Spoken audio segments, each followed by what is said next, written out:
I became a Montana Highway Patrol trooper when I was 26 years old. Not because I had some deep calling or family legacy, but because I grew up in a place where the roads stretched longer than most people's entire lives, and somebody had to watch over them. My name is Calder Whitlow, and by the time this happened, I'd been wearing the badge for 7 years. 7 years of long shifts on US 2, the Highline corridor that cuts across the northern edge of Montana like a scar. It's beautiful country if you're passing through in daylight. Rolling plains, endless sky, the kind of horizon that makes you feel small in a good way. But at night, especially in winter, it becomes something else entirely. The darkness out here doesn't just fall, it swallows.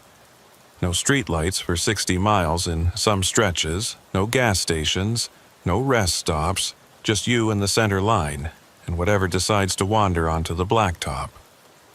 Most of my shifts were routine. Speeders, mostly truckers trying to make time. Occasionally, a stranded motorist with a blown tire or an overheated engine. Once in a while, something more serious. A rollover, a DUI, a domestic dispute that spilled onto the shoulder. But you learn to read the night out here. You learn its rhythms, its silences.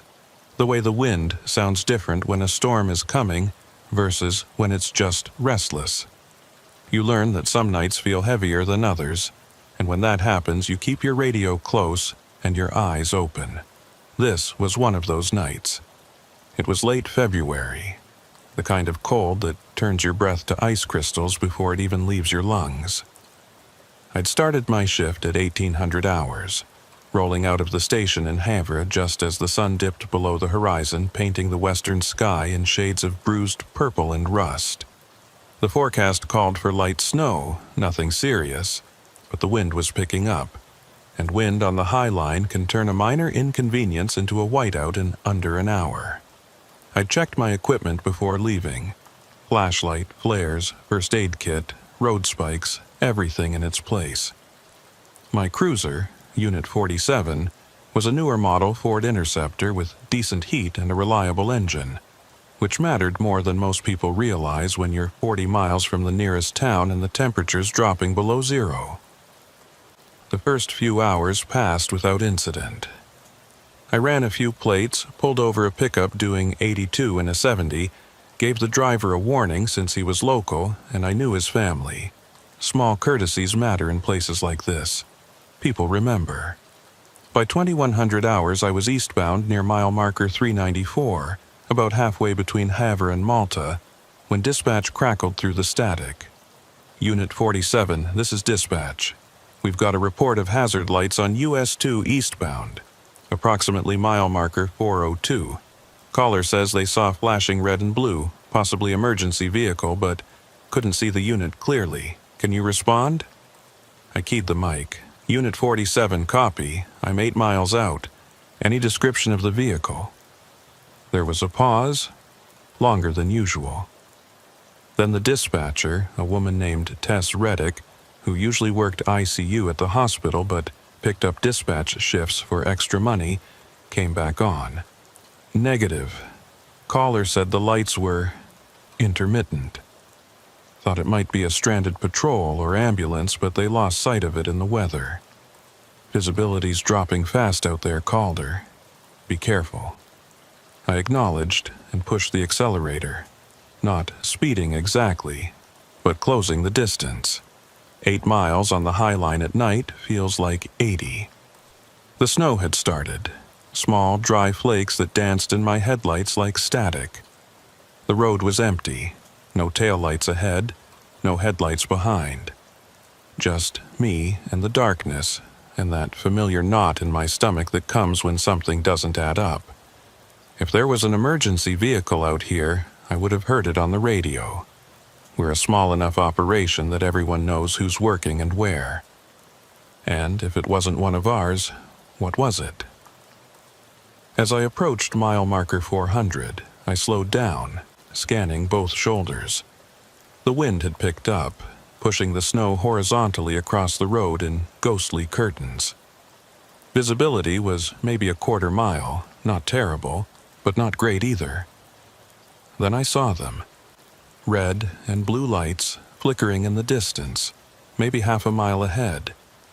They were off to the right, on the shoulder or just beyond it, pulsing in that unmistakable emergency pattern. But something was wrong.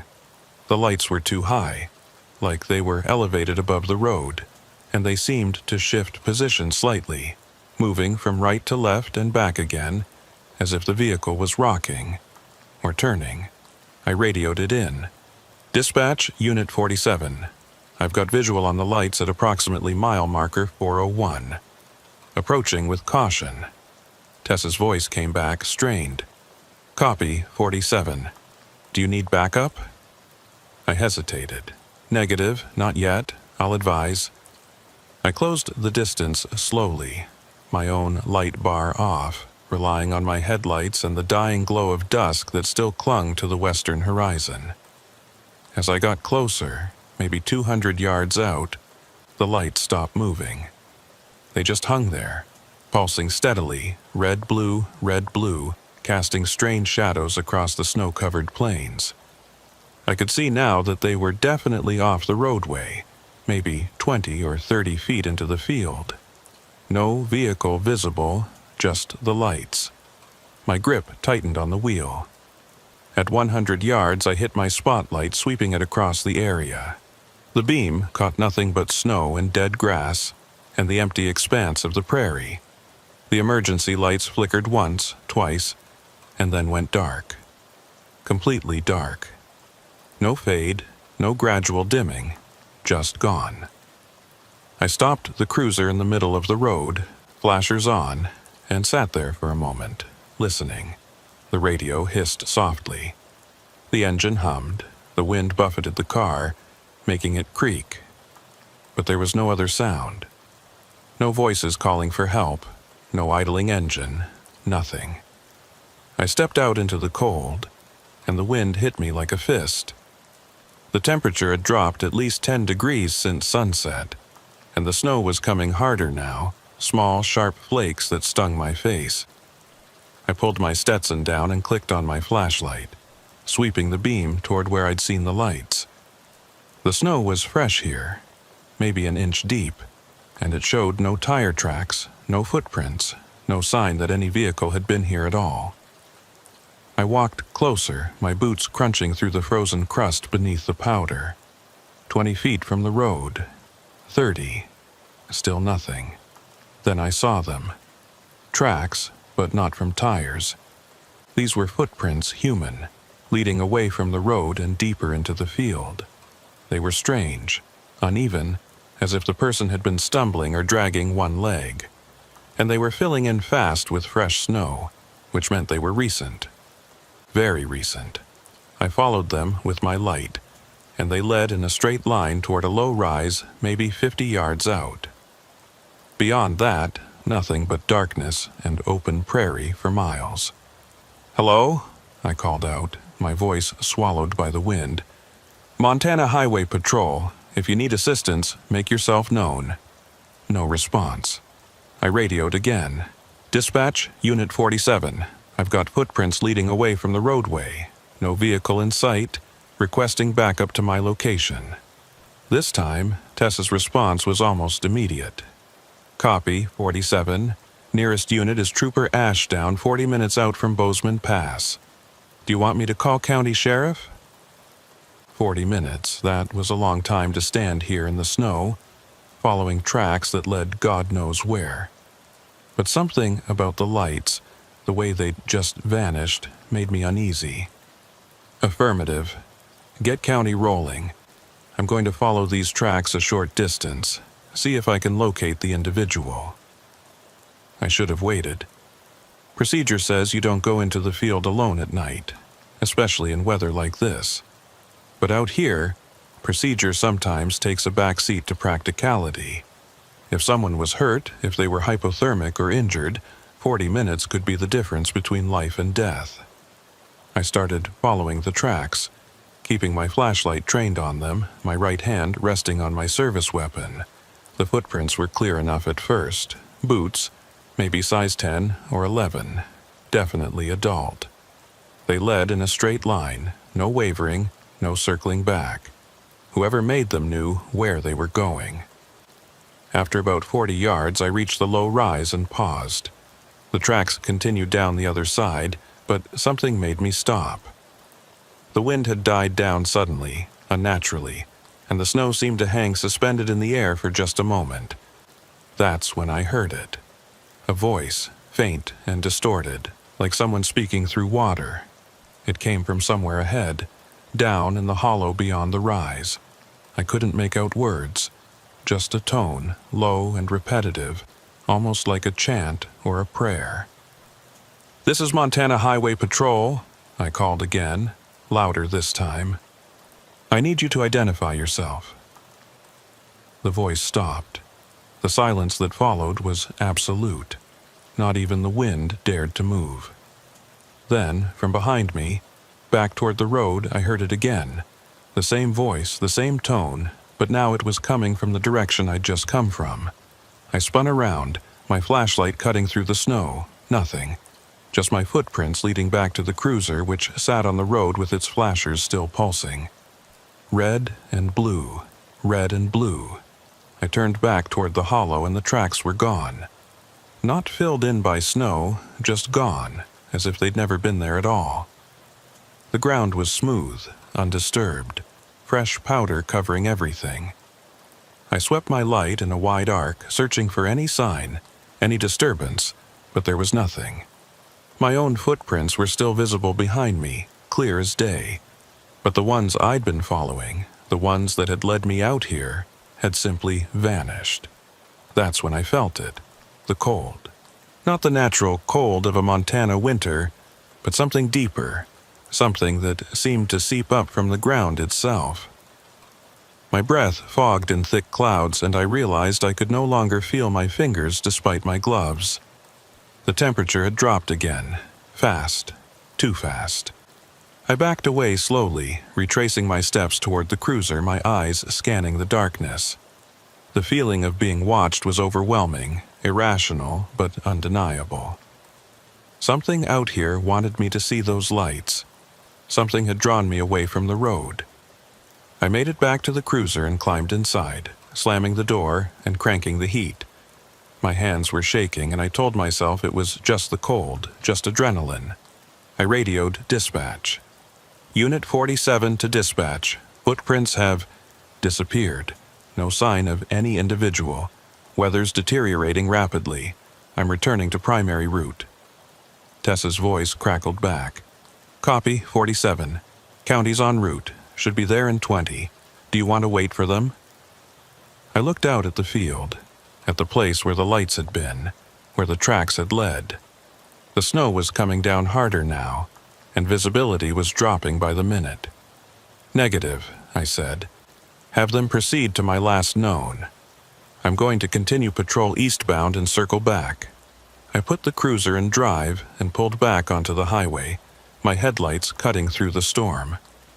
As I accelerated away, I glanced in the rearview mirror one last time. And that's when I saw them again. The lights, red and blue, pulsing in the exact spot where I'd been standing just moments before. And this time, silhouetted against the glow, was a figure, standing perfectly still, watching. I didn't stop. I drove east for 5 miles before pulling over again, my heart pounding in my chest. When I called dispatch to report what I'd seen, Tess went quiet for a long moment. Then she said something that made my blood run cold. "Calder, this isn't the first report we've had. 3 weeks ago, same stretch of road, same lights. Nobody found anything then either." I asked her why she hadn't told me before, and her answer was simple. "Because we didn't want you to think you were crazy." The county sheriff's deputy arrived at my location 40 minutes later, just as I'd finished my 3rd cup of truck stop coffee and tried to convince myself that what I'd seen had a rational explanation. His name was Ephraim Talmadge, a tow operator who sometimes worked contract security for the county when they were short-staffed. He pulled up behind my cruiser in his beat-up Dodge Ram with the yellow beacon on top. emergency lights casting long shadows across the snow-covered highway.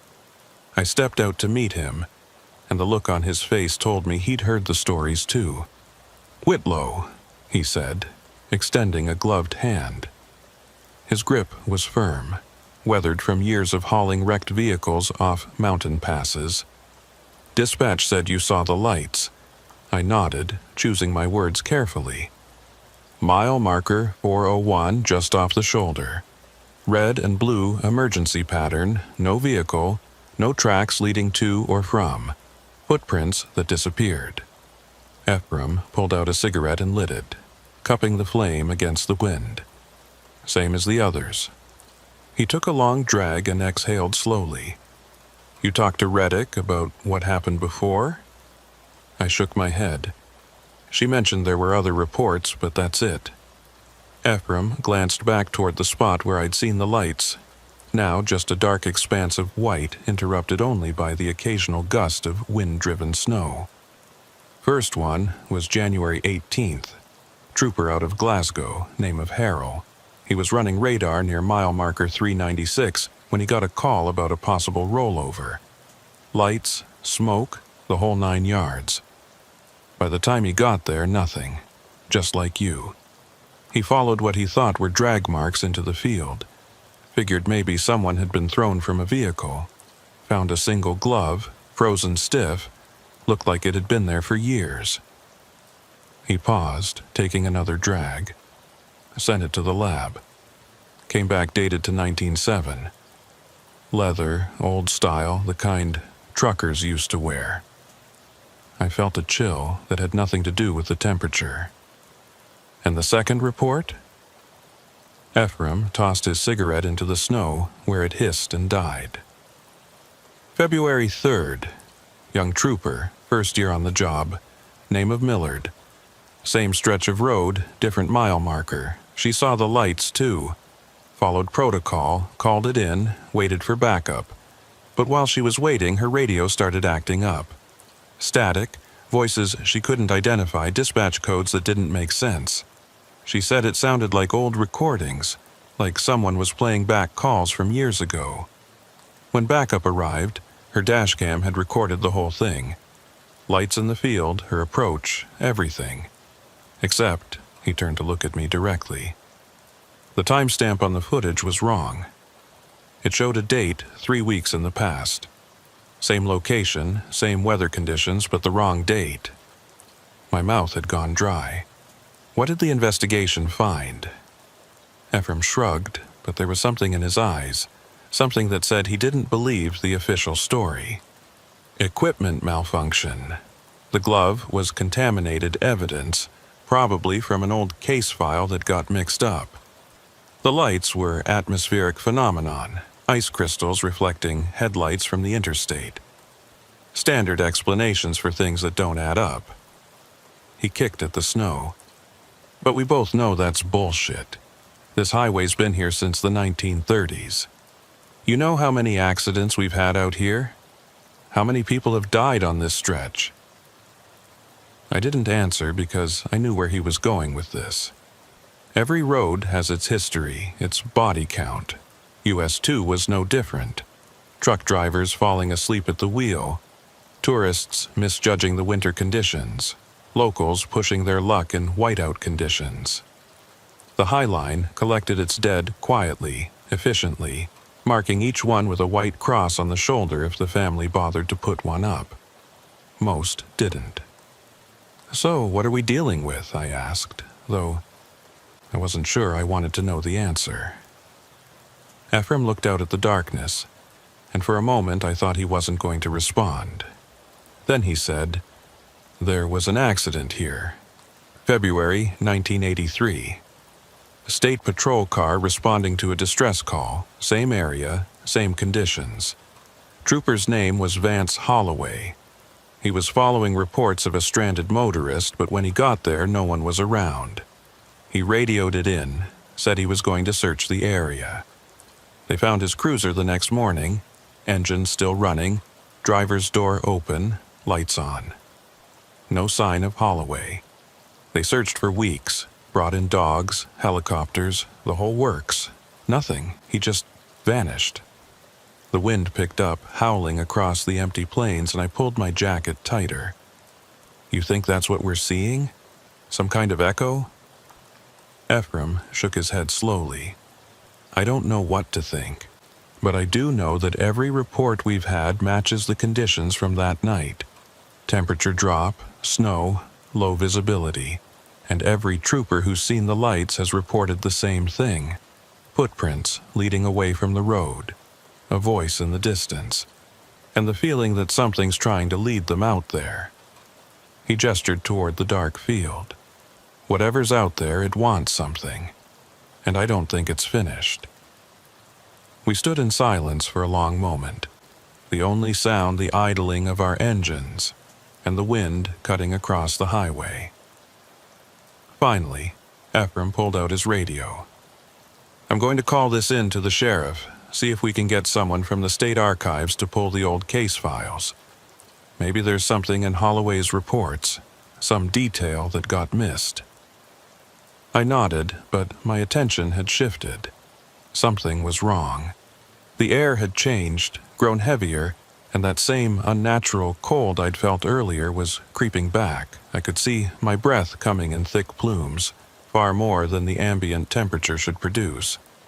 Ephraim, I said quietly, do you feel that? He stopped mid-reach for his radio and looked up. His expression shifted from confusion to recognition in an instant. Yeah, temperature's dropping. But it wasn't just dropping, it was plummeting. In the space of maybe 30 seconds, the cold went from uncomfortable to dangerous. My fingers started to go numb inside my gloves, and the moisture in my nostrils froze with each breath. The snow around us seemed to intensify, though the wind had died down to almost nothing. And then I saw them again, the lights. Not in the field this time, but closer, much closer. They appeared on the road itself, maybe 100 yards ahead, red and blue pulses reflecting off the snow and ice. But this time, I could see the source. It was a vehicle, or something shaped like one. A Montana Highway Patrol cruiser, older model, boxy and angular like the ones from the 80s. It sat in the middle of the eastbound lane, emergency lights on, driver's door open. Do you see that? I asked, though I already knew the answer. Ephraim had gone pale. Yeah, I see it. We both moved slowly toward our vehicles, hands instinctively moving toward our sidearms. The phantom cruiser didn't move, didn't fade. It just sat there, lights pulsing in that steady hypnotic rhythm. As we got closer, I could make out more details. The unit number on the side, 23. The license plate, old Montana issue. And leaning against the open driver's door, a figure in a trooper's uniform. He was facing away from us, looking out into the field, one hand resting on the doorframe. His posture was wrong, too stiff, too still, like a mannequin positioned by someone who'd never seen a real person stand. Unit 23, Ephraim whispered. That was Holloway's number. I reached for my radio, but before I could key the mic, static erupted from the speaker, loud and distorted. Through the interference, I heard a voice. Dispatch, Unit 23. I've located the stranded motorist. Approximately 30 yards off the roadway. No vehicle visible. I'm going to investigate on foot. The voice was calm, professional, exactly what you'd expect from a state trooper reporting in. But it was wrong. The quality was off, like an old recording played through a damaged speaker. And beneath the words I could hear something else. A sound like wind or breathing, or both. The static cut out abruptly, and in the sudden silence the figure by the cruiser turned. Not quickly, not naturally, but with a slow, mechanical precision that made every instinct in my body scream to run. The face was wrong, not grotesque or monstrous, but wrong in a way that was harder to define. The features were there, eyes, nose, mouth, but they didn't quite align properly, as if seen through warped glass, and the expression was blank, empty, waiting. Ephraim grabbed my arm. "We need to leave, now." But I couldn't move. Something about the figure held me, not physically, but with a pull I couldn't explain. It raised one hand slowly, deliberately, and pointed toward the field. The same direction the footprints had led. The same direction Holloway had gone 42 years ago. "He wants us to follow," I heard myself say. "No," Ephraim said firmly, pulling harder on my arm. "That's exactly what we're not going to do. Get in your cruiser, we're backing out of here." The figure took a step forward, then another. Its movements were jerky, unnatural, like a film skipping frames. With each step, the temperature dropped further, and I could feel ice forming on my eyelashes. The emergency lights on the Phantom cruiser began to pulse faster, more erratically, and the static returned to my radio, building in intensity until it was almost a scream. Then, just as suddenly as it had appeared, the cruiser was gone. Not fading, not driving away, just gone. The lights, the figure, all of it vanished in an instant, leaving only darkness and snow and the two of us standing on an empty highway. We didn't speak. We didn't need to. I got into my cruiser, Ephraim got into his truck, and we both backed away from that spot. Slowly at first, then faster. I didn't turn around until I was a full mile west, and even then I kept checking my rearview mirror, half expecting to see those red and blue lights following. When I finally radioed dispatch, my voice was steadier than I felt. "Unit 47 to dispatch, returning to station. Will file full report in the morning." Tess's response was immediate. "Copy, 47. Are you all right?"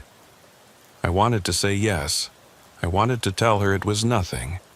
Just weather and stress and an overactive imagination. But I couldn't lie, not about this. "I don't know," I said. "I honestly don't know." The rest of the night passed in a blur. I drove back to Havre, filed a preliminary report that left out most of what I'd actually seen, and sat in the break room until sunrise, drinking bad coffee and trying to process what had happened. Ephraim had done the same, pulling his truck into the station lot and sitting in the cab with the engine running, staring at nothing. When the day shift started filtering in around 0600, they found us both there, exhausted and shaken but unable to explain why. The shift commander, a gruff veteran named Sergeant Brickman, took one look at us and pulled me into his office. "What happened out there?" he asked, closing the door behind us. I told him everything. The lights, the footprints, the Phantom cruiser, the figure, all of it. He listened without interrupting, his expression unreadable. When I finished, he was quiet for a long moment. Then he opened a drawer in his desk and pulled out a file folder. Old and worn, the kind that's been passed from desk to desk for years. "This is unofficial," he said, sliding it across to me. "Technically, it doesn't exist, but I think you should read it." Inside were copies of reports, incident logs, and witness statements dating back to 1983. The disappearance of Trooper Vance Holloway, the failed search and rescue operation, the investigation that concluded with no answers. But there were other documents too, reports from troopers and civilians dating back even further.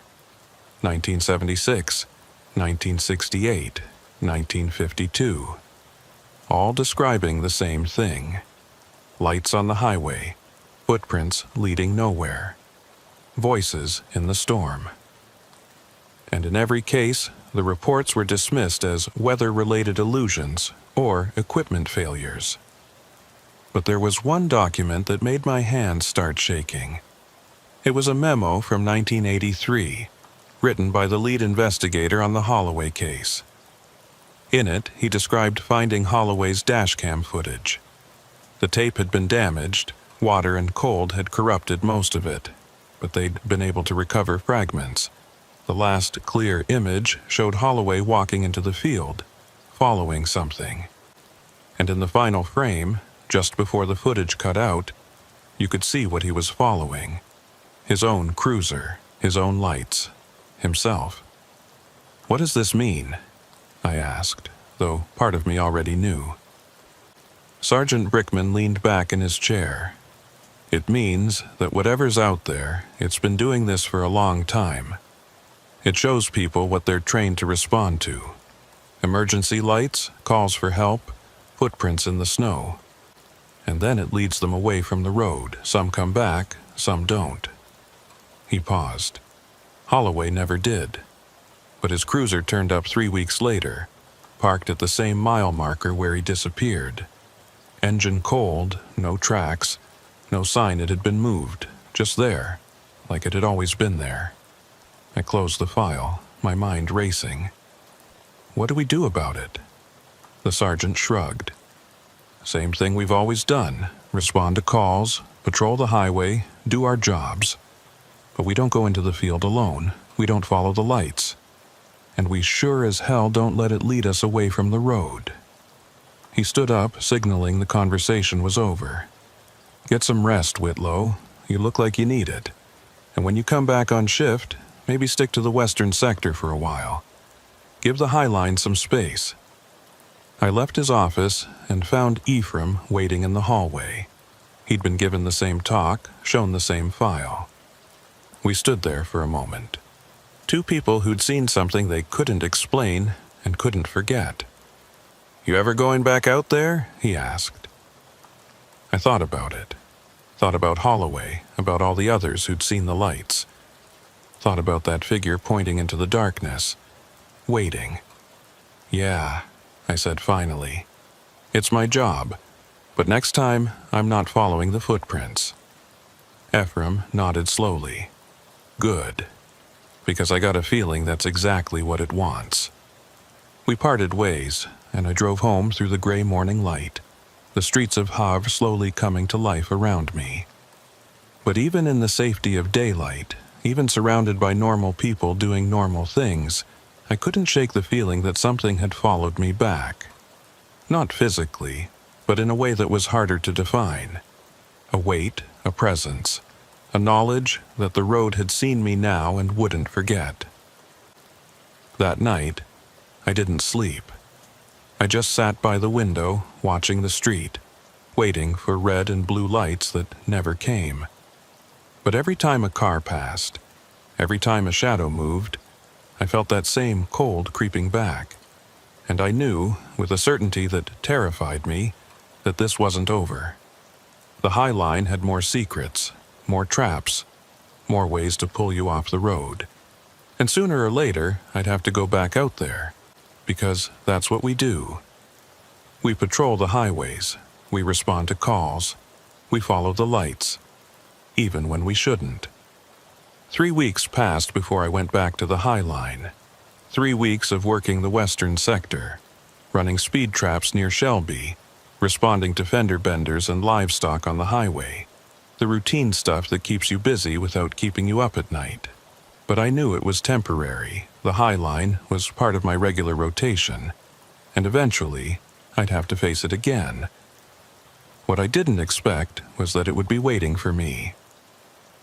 It was mid-March when dispatch called me back to US 2.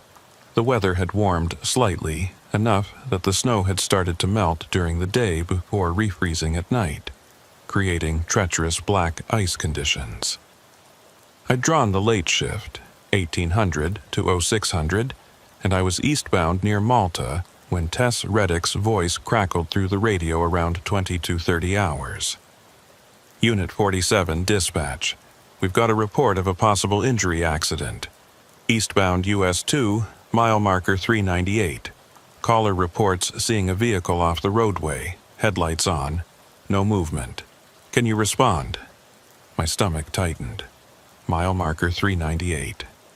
3 miles from where I'd seen the lights. "Unit 47 copy.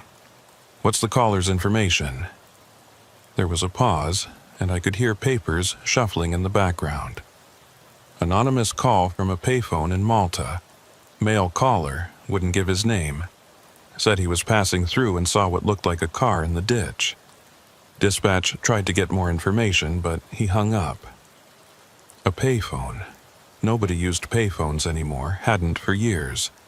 Most of them had been torn out or left to rot. Dispatch, are there even working payphones in Malta?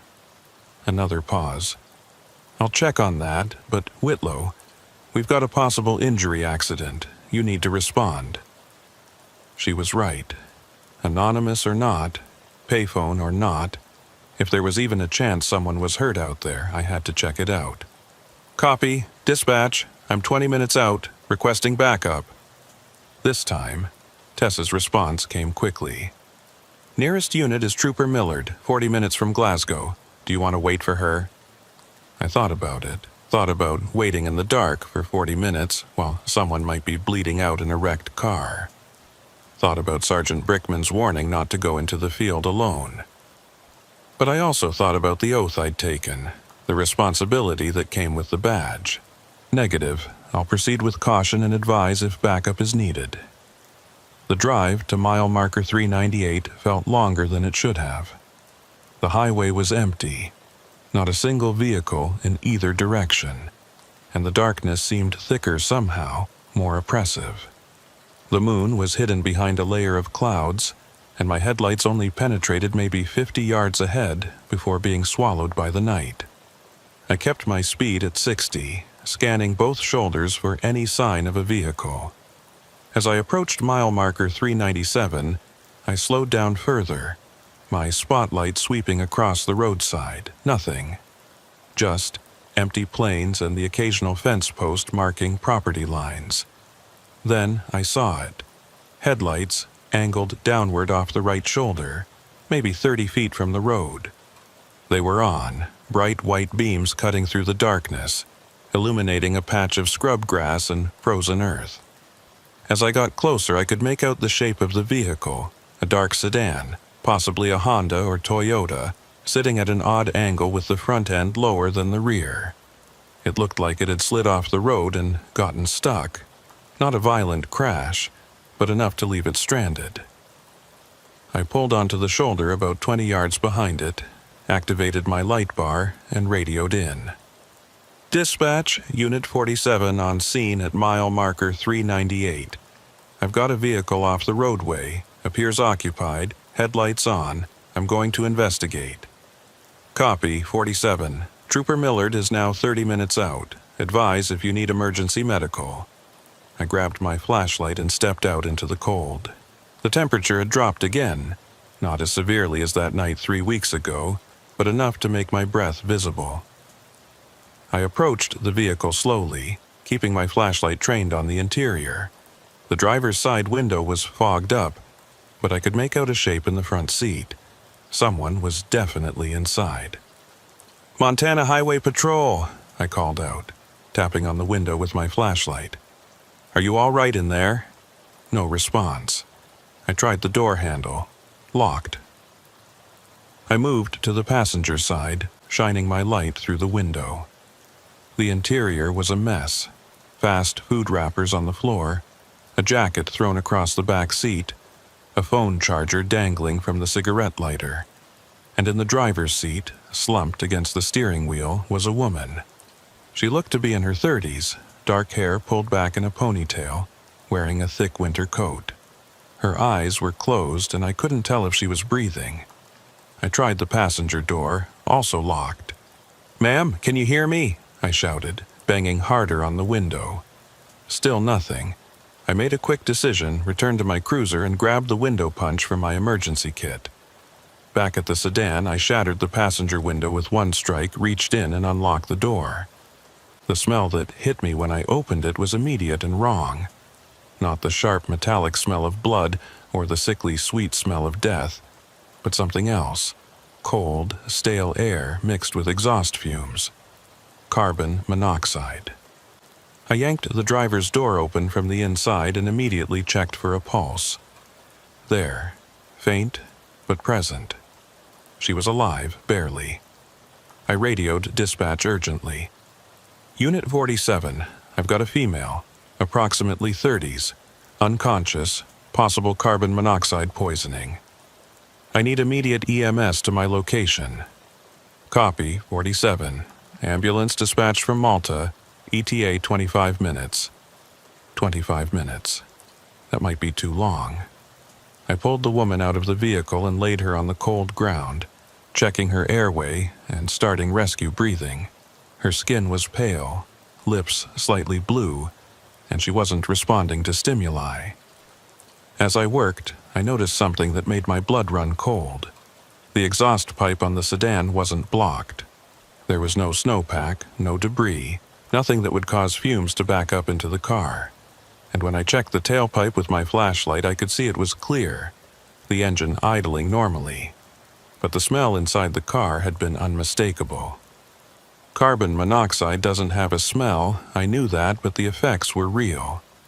This woman was dying from something, and I couldn't figure out what. I kept up the rescue breathing, counting compressions, waiting for any sign of response.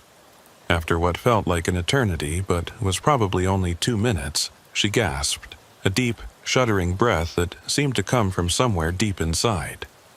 Her eyes fluttered open, unfocused and confused. "Stay with me," I said, keeping my voice calm and steady. "You're going to be okay. Ambulance is on the way." She looked at me, but it was like she was looking through me, past me, at something I couldn't see. Her lips moved, forming words I had to lean in close to hear. "He told me to wait," she whispered. "Said someone would come. Said I just had to wait in the car with the engine running." My skin prickled. "Who told you that?" Her eyes focused slightly, gaining a clarity that was almost more disturbing than the confusion. "The trooper. He said there was an accident up ahead, and I needed to wait while he checked it out. He told me to keep the engine on so I wouldn't freeze. That was..." She paused, trying to remember. "That was hours ago. I fell asleep. I felt ice forming in my stomach. What did this trooper look like?" She closed her eyes, struggling to recall. "Older. Maybe 50. Tall. He was wearing a uniform like yours, but different. The hat was different. And his car, it looked old, like from a movie." Before I could ask anything else, headlights appeared in the distance. The ambulance arriving faster than expected. But as it got closer, I realized it wasn't an ambulance. It was another patrol car, and the unit number on the side made my heart skip. Unit 23. The cruiser pulled up behind mine and stopped, engine idling, emergency lights off. I stood up slowly, instinctively moving between the woman and the vehicle. The driver's door opened, and a figure stepped out. He was tall, wearing a Montana Highway Patrol uniform that looked decades out of date. The Stetson, the cut of the jacket, even the way he wore his duty belt. Everything was wrong for current regulations.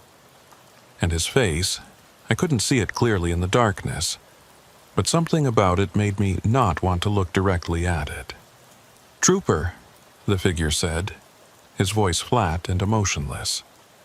"I can take it from here. You should return to patrol." I didn't move. My hand dropped to my service weapon, though I wasn't sure what good it would do. "Identify yourself, name, and unit number." The figure tilted its head, a movement that was too precise, too measured. "Unit 23, Trooper Holloway." I was responding to the same call. The female is my responsibility now. The woman on the ground stirred, trying to sit up. I crouched down, keeping my eyes on the figure. "Stay down," I told her quietly. "Don't move." "She needs medical attention," the figure continued, taking a step forward. "Transport to Malta Hospital. I'll handle the paperwork." Another step. "You should leave, Trooper Whitlow. This isn't your call anymore." It knew my name. The temperature dropped suddenly, drastically. and I could see frost forming on my vehicle, on the woman's jacket, on the ground around us. My breath came out in thick white clouds, and my fingers started to go numb. The figure took another step, and I could finally see its face in the glow of my headlights. It was Holloway, or what was left of him. The features were there, but wrong, like a photograph that had been left out in the sun too long. The edges were blurred, the colors faded, and the eyes were empty. Dark voids that reflected no light. "Stop right there," I ordered, drawing my weapon. "Don't come any closer." The figure stopped, but that empty smile widened. "You can't help her, Whitlow. She waited too long, just like the others. They all wait, and they all follow, and they all end up feeding the road." Behind me, I heard the real ambulance approaching, its siren cutting through the night. The figure looked past me toward the sound, and for just a moment, something like frustration crossed its blurred features. "You've interfered," it said quietly. "The pattern is broken." Then it turned and walked back toward the Phantom Cruiser, movements jerky and unnatural. It climbed inside, closed the door, and the vehicle simply vanished. Not driving away, not fading, just gone in an instant. The ambulance pulled up seconds later, followed closely by Trooper Millard in her patrol car. The EMTs jumped out and immediately began working on the woman, loading her onto a stretcher and into the back of the ambulance. Millard approached me, her young face creased with concern. "Whitlow, you okay? You look like you've seen a ghost." I almost laughed at that, but it came out as more of a choke, something like that. "Did you see the other patrol car when you pulled up?" She shook her head, confused. "What other patrol car? It was just you and the ambulance." I didn't answer. I just watched as they loaded the woman into the ambulance and drove away, sirens wailing. Millard stayed with me while I processed the scene, took photos of the sedan, measured skid marks that didn't make sense because there weren't any. The car had simply rolled to a stop off the shoulder, as if the driver had been instructed to pull over and wait. We found her purse in the back seat, ID showing her name as Sarah Kemper, address in Billings. There was nothing else unusual about the vehicle. No mechanical problems, no reason for her to have stopped, except that someone had told her to. When the tow truck arrived an hour later, driven by Ephraim Talmadge, he took one look at my face and knew. It happened again. I nodded. Holloway, or whatever's wearing his face, it tried to take her. Ephraim walked around the sedan, examining it with professional detachment, but I could see the tension in his shoulders. "How'd you stop it?" I shook my head. I didn't. The ambulance showed up, broke whatever hold it had. But Ephraim, it knew my name, and it said something about feeding the road. He stopped walking and looked at me. There's an old trucker legend about this stretch of highway. Goes back to before US 2 was even paved. They say the road is hungry, that it needs to take a certain number of people every year to keep running smooth. Accidents, breakdowns, disappearances, doesn't matter how, just that it gets its due. Most folks chalk it up to superstition, the kind of stories you tell in truck stops to pass the time. But what if there's something to it? What if whatever took Holloway all those years ago is still out here, still trying to feed? I looked out at the empty highway, stretching endlessly in both directions, and felt that weight settling back onto my shoulders. Then we've got a problem, because it's not going to stop. Ephraim nodded slowly. "No, it's not. Question is, what are we going to do about it?" We stood there in the cold. Two men with badges and responsibilities facing something that didn't care about jurisdiction or procedure or any of the rules we'd built our lives around. And I realized that the only thing we could do was keep patrolling, keep responding to calls, keep trying to save the ones we could, because that's what the job was, standing between people and the darkness. even when the darkness wore a uniform just like yours. Millard drove me back to the station after my shift ended, neither of us speaking much. She'd seen the look on my face, the way my hands shook slightly when I filled out the incident report. She was smart enough not to ask questions she didn't want answered. When we pulled into the lot, Sergeant Brickman was waiting, standing by the door with a cup of coffee and that expression that said he already knew what had happened. He pulled me aside into his office and closed the door. "Sarah Kemper's going to be fine," he said, without preamble.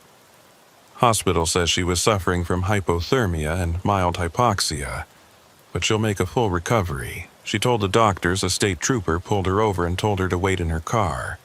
Said he seemed nice, professional, but she couldn't remember his face clearly, just his uniform and the old patrol car."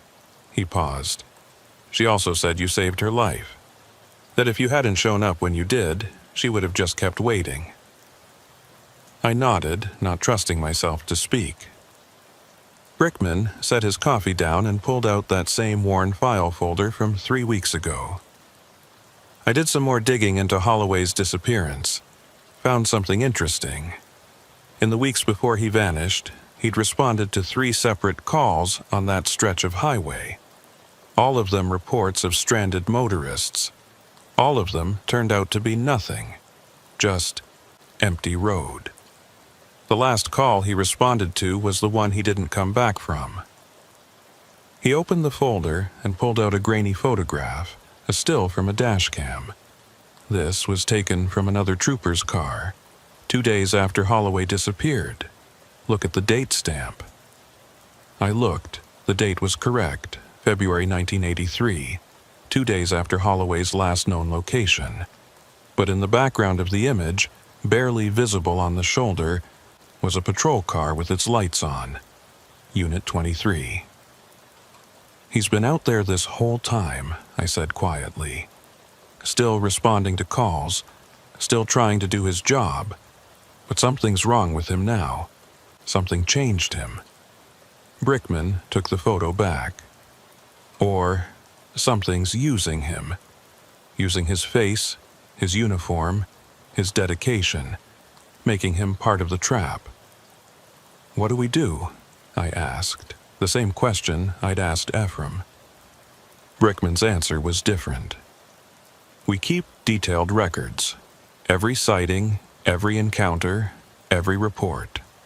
We build a case file so thick that eventually somebody higher up has to pay attention, and in the meantime, we don't let it take anyone else. We respond fast, we bring backup, and we don't follow the lights." He stood up, signaling the end of the conversation. "Get some rest, Whitlow. You've earned it. But when you come back, you're going back out on the high line, because now you know what to look for, and that makes you valuable." I left his office feeling the weight of responsibility settling deeper. I wasn't just patrolling a highway anymore. I was standing watch over something older and darker than I'd ever imagined. And the worst part was knowing that Holloway had probably felt the same way, right up until the moment the road claimed him. As I drove home through the gray morning light, I made a promise to myself. Whatever was out there, whatever was wearing Holloway's face and trying to feed victims to the High Line, it wasn't going to get me. And it wasn't going to get anyone else if I could help it. But even as I made that promise, I knew it was one I might not be able to keep.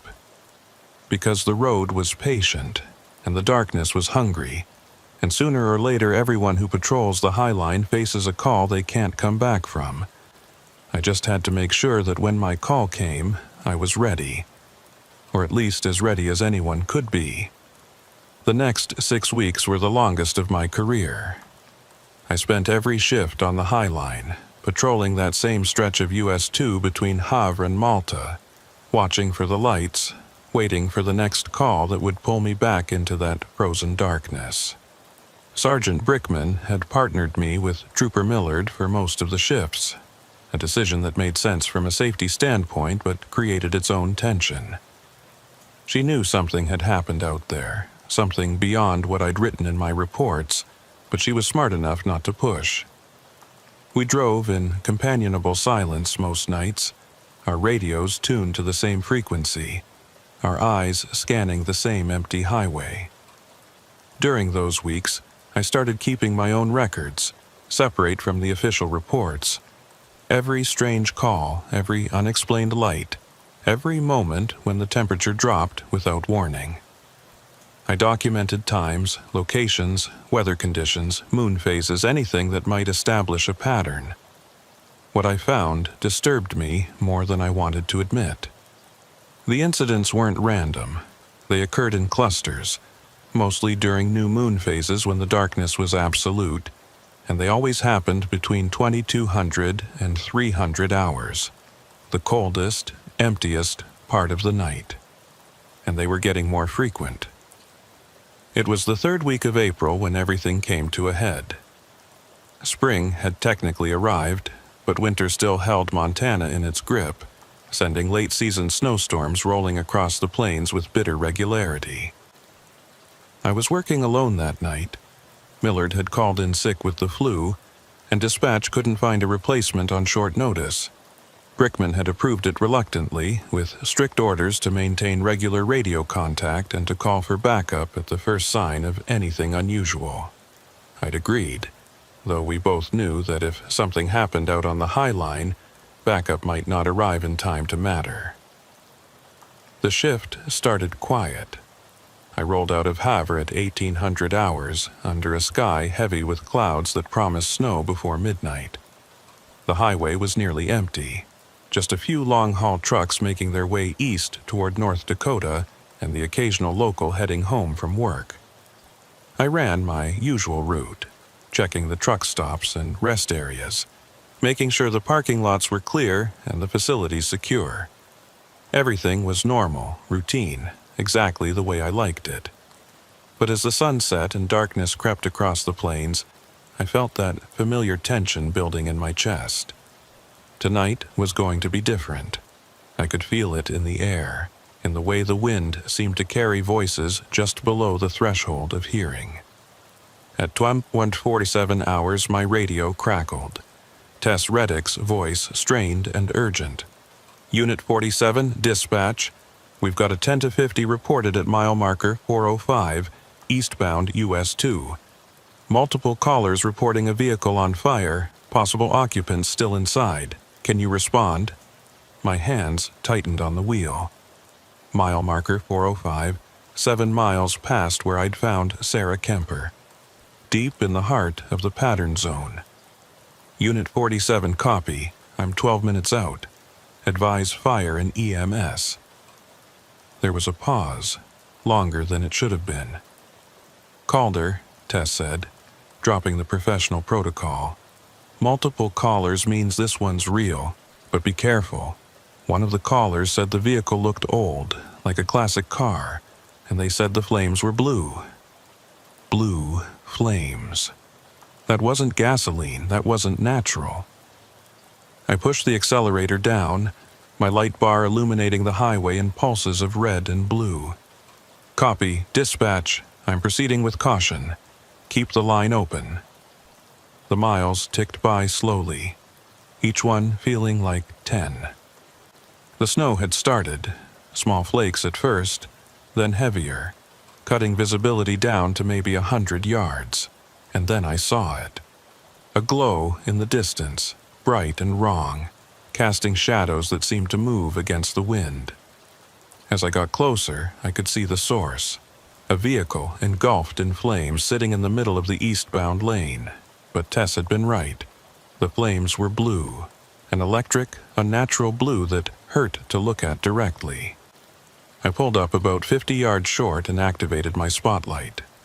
The burning vehicle was old, a sedan from the 1980s, boxy and angular. Even through the flames, I could make out the paint scheme. Montana Highway Patrol colors, Unit 23. My mouth went dry. I keyed the radio with shaking hands. Dispatch, Unit 47. I've got a vehicle fully involved. Confirm it's a patrol car, Unit 23. No signs of occupants from my position. Fire appears to be non-standard. Recommend extreme caution for responding units. Copy 47. Fire department is 15 minutes out. Do you see anyone in or around the vehicle? I grabbed my binoculars and scanned the burning cruiser. The interior was completely engulfed, flames licking through the shattered windows, consuming the seats and dashboard. But there was no driver, no body slumped over the wheel, just empty space filled with that impossible blue fire. Negative on occupants. Vehicle appears abandoned. I set the binoculars down and made a decision. I had to get closer, had to see if there were any clues, anything that would help me understand what was happening. I pulled on my gloves, grabbed my fire extinguisher from the trunk, and approached on foot. The heat hit me when I was still 20 feet away. Not the searing intensity of a normal car fire, but a deep, penetrating cold that masqueraded as warmth. It felt like frostbite and fever at the same time, and I had to force myself to keep walking.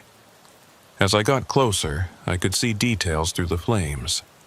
The radio still mounted to the dashboard, melting and warping. The steering wheel twisted into an unnatural shape.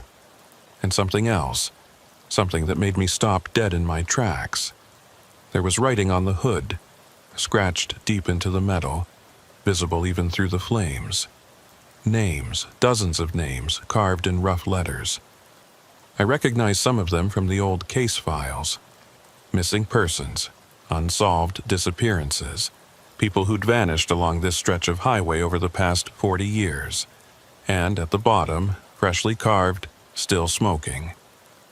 Vance Holloway. I stepped back, my mind racing. This wasn't just a patrol car. This was a memorial, or a warning. The flames began to die down, not gradually, but all at once, snuffing out as if someone had thrown a switch. The vehicle sat there, charred and smoking, but structurally intact. And that's when I heard footsteps behind me. Slow, measured, boots on pavement. I turned, my hand dropping to my weapon, and there he was. Trooper Holloway, or what was left of him. He looked different this time. More solid, more real, but also more wrong. His uniform was burned in places, the fabric charred and melted to his skin. His face was clearer now, no longer blurred and indistinct, and I could see the anguish etched into every line. He stopped about 10 feet away, close enough that I could see his eyes. They were human eyes, terrified and desperate, trapped inside something that was no longer entirely human. "Whitlow," he said, and his voice was different too. Less flat, more emotional, tinged with something that might have been hope, or might have been despair. "You keep coming back. You keep interfering." I kept my hand on my weapon but didn't draw. "I'm doing my job, same as you did." A bitter laugh escaped him, more of a choke than anything else. "My job? Is that what you think this is?" He gestured at the burned cruiser, at himself, at the empty highway. "I was doing my job when it took me, responding to a call, trying to help, and then I was just gone. Not dead, not alive, just gone. Stuck here, repeating the same patrol over and over, trying to fill a quota I don't understand." "What took you?" I asked, keeping my voice steady. "What is this?" He shook his head slowly. "The road, the land, something older than both. It feeds on loneliness, isolation, the cold spaces between towns where people are most vulnerable, and it needs servants to help it feed. I didn't want this. I fought it for as long as I could, but eventually you stop fighting. Eventually, you just do what it wants because it's easier than resisting." "The people you've taken," I said, thinking of Sarah Kemper, of all the names carved into that hood. "Are they gone? Are they dead?" Holloway's expression twisted into something painful. "Some are, some aren't. Some are like me, caught in between, serving the road in their own ways." The pattern needs to continue. 3 every winter. That's the price for keeping the highway clear, for preventing worse accidents, worse losses. 3 lives to save dozens. It's a bargain, Whitlow. A terrible bargain, but a bargain nonetheless. I felt sick. That's not how this works. We don't trade lives. We don't make deals with whatever this is. He took a step closer, and I could smell burning flesh, old and persistent.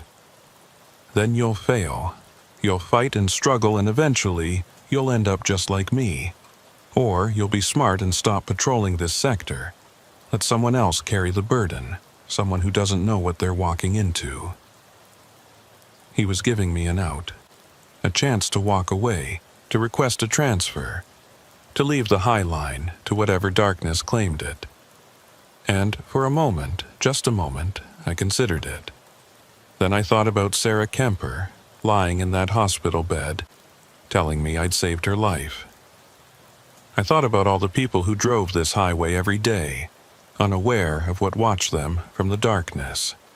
And I thought about the oath I'd taken to protect and serve, not to run when things got difficult. No, I said firmly. I'm not leaving, and I'm not letting it take anyone else.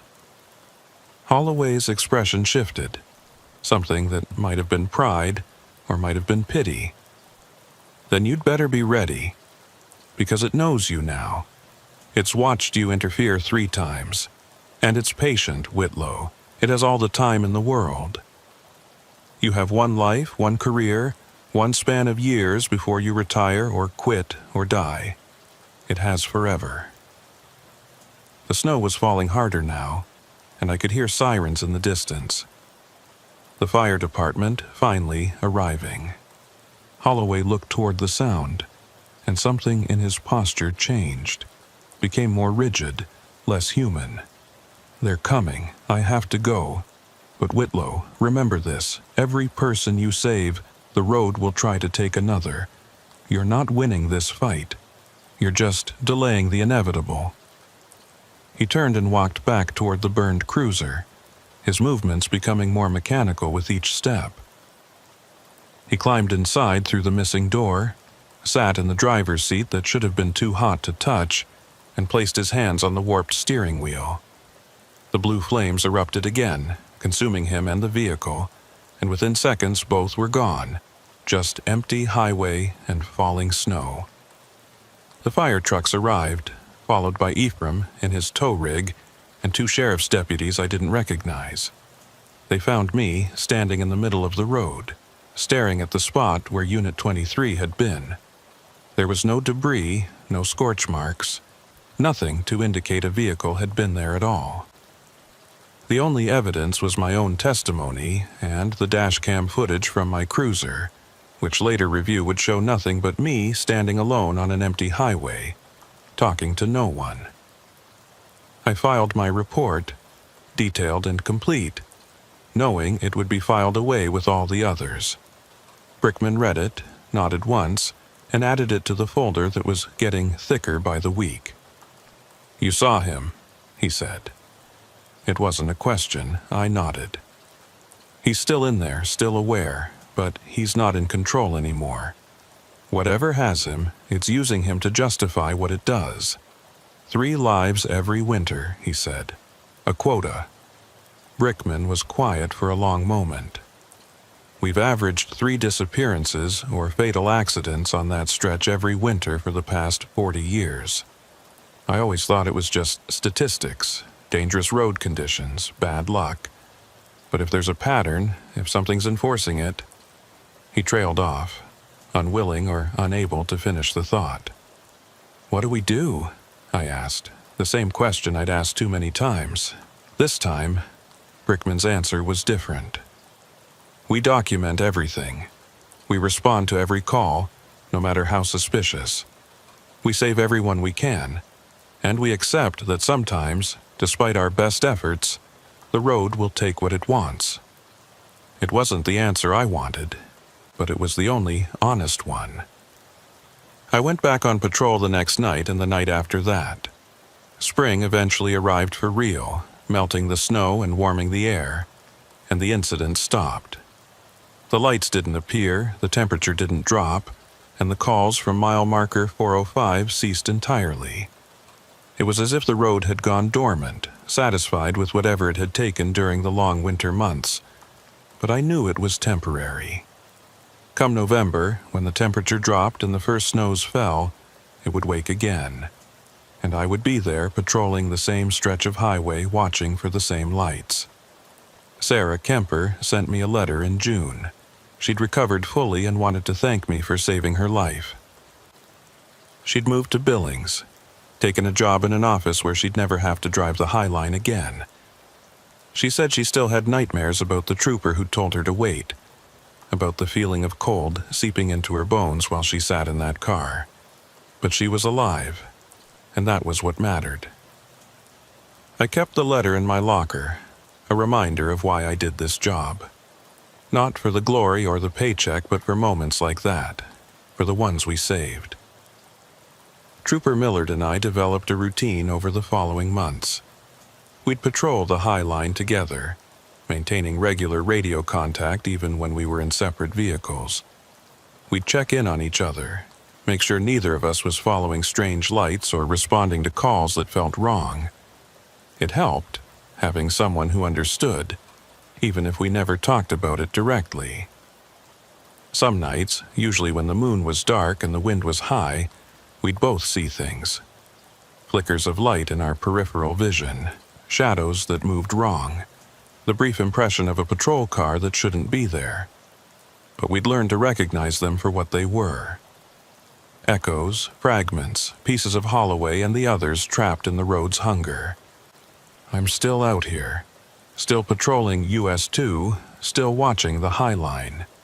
It's been 8 months since that night in April, and winter is coming around again.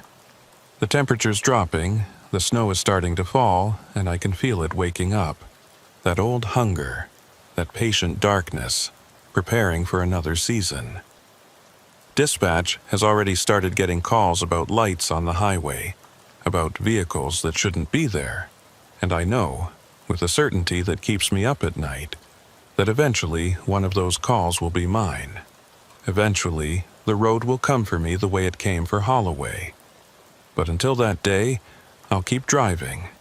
I'll keep responding to calls, keep pulling people out of wrecked cars, keep standing between the darkness and everyone who doesn't know it's there. Because that's what we do. We're Montana Highway Patrol. We watch the roads, even the ones that watch back. And if the High Line wants to take me, it's going to have to work for it. I'm not going quietly into that frozen darkness. I'm not becoming another name carved into the hood of a phantom cruiser. Last week, I drove past mile marker 401 during the day, when the sun was high and the road was clear. I pulled over and walked into the field where I'd first seen the footprints, where I'd heard that voice calling from the darkness. In the daylight, it looked harmless. Just empty prairie, dead grass, and frozen earth. But I knew what it became at night. I knew what waited out there, patient and hungry, marking time until the next call, the next victim, the next quota. I stood there for a long time, listening to the wind and watching the highway, and I made a promise, not to myself, but to Holloway, to all of them. I'd remember. I'd keep their names alive.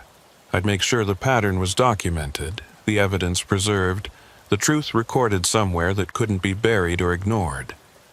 And maybe, someday, someone smarter than me would figure out how to break it. How to free the ones who were trapped. How to starve the thing that fed on isolation and cold. Until then, I'd do my job. I'd patrol my sector. I'd answer my calls. And I'd save everyone I could, knowing that some nights, despite everything, the road would still take its due.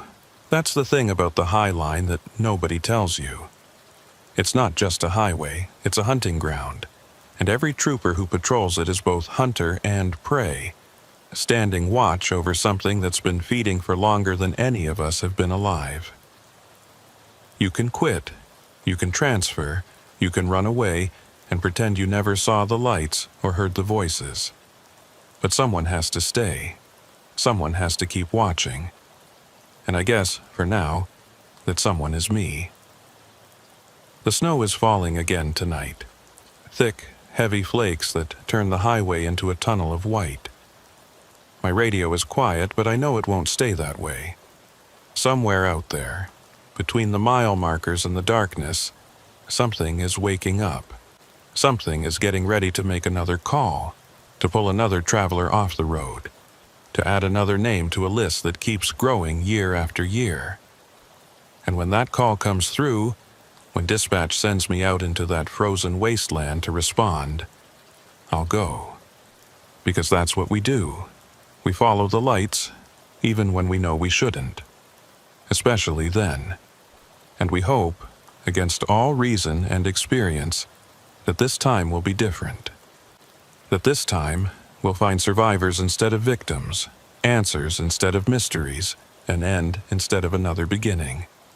But deep down, in the part of me that's seen too much and understands too little, I know the truth. The road never gives answers. It only takes. And sooner or later, it takes everyone. My radio crackles. Tess Reddick's voice calm and professional. Unit 47, dispatch. We've got a report of hazard lights. US 2 eastbound, mile marker 402. Caller says it looks like an emergency vehicle. Can you respond? I pick up the mic, my thumb resting on the transmit button. Through my windshield, I can see nothing but snow and darkness, and the endless stretch of highway reaching toward a horizon I can't see. And somewhere out there, just beyond the reach of my headlights, I know the lights are already flickering.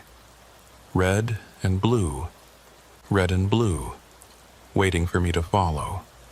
I take a breath. Unit 47, copy. I'm en route.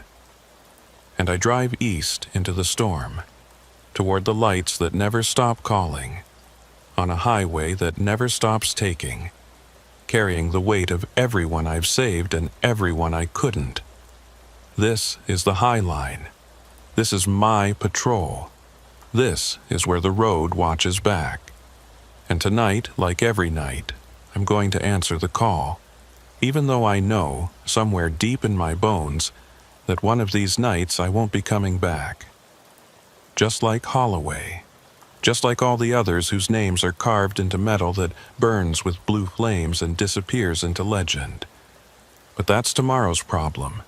Tonight, there's someone out there who needs help. And I'm still a Montana Highway Patrol trooper. So I drive into the darkness, into the cold, into whatever's waiting. Because that's what we do. That's all we can do. And maybe, just maybe, it'll be enough.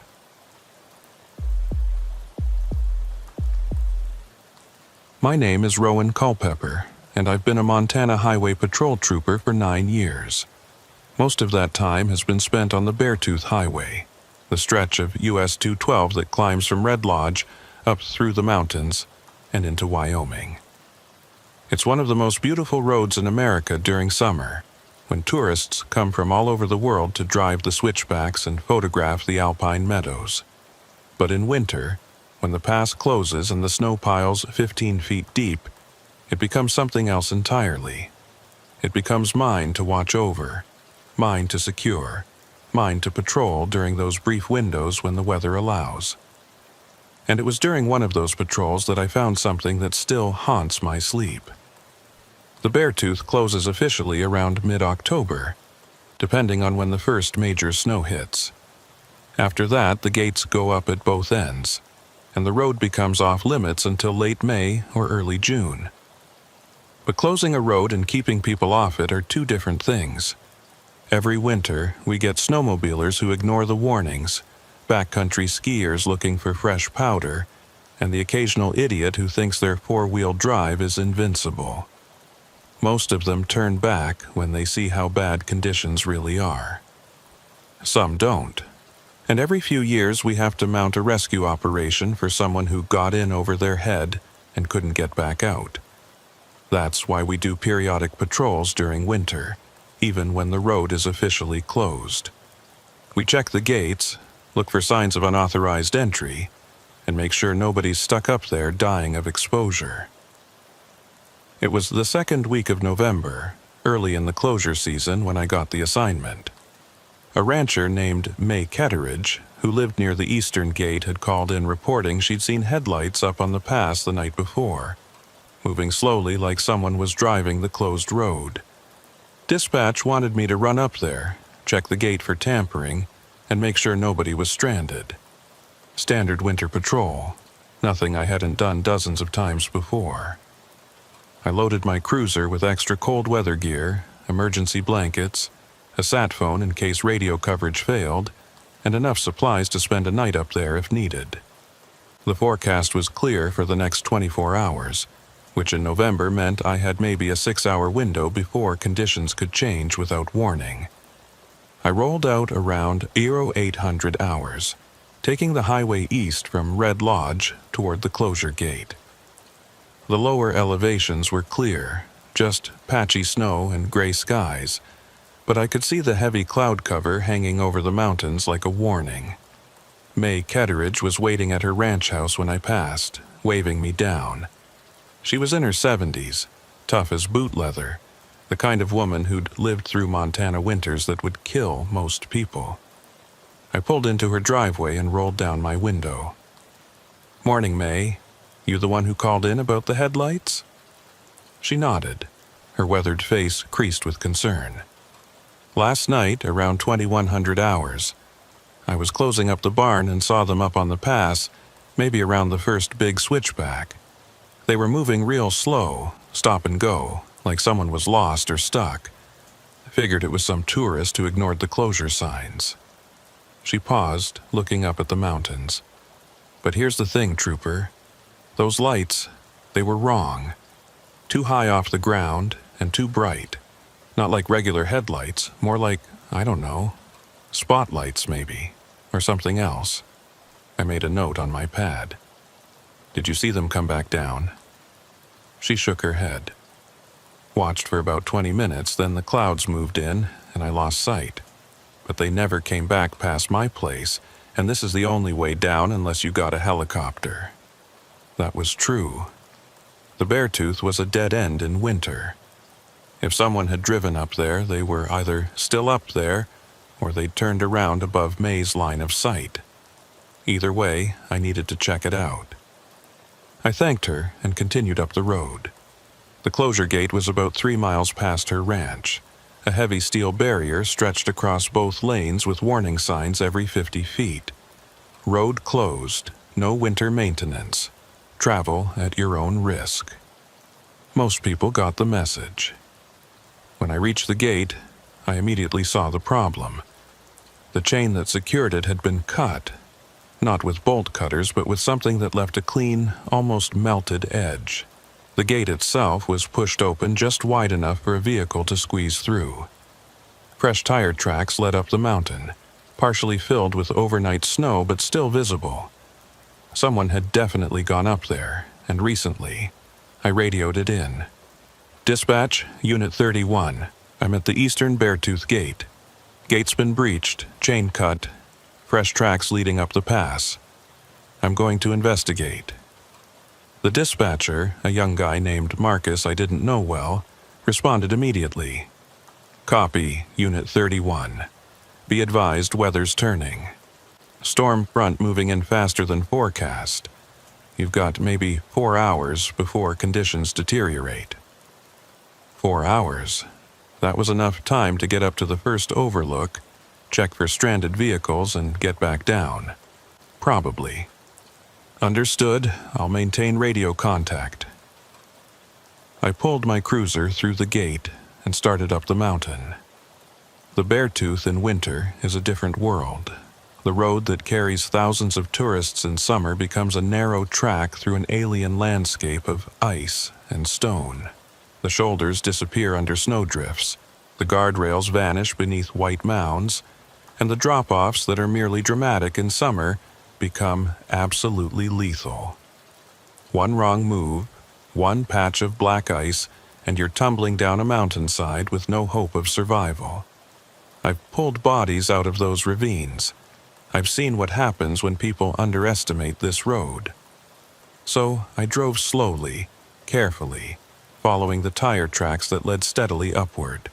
The first switchback came after about 2 miles.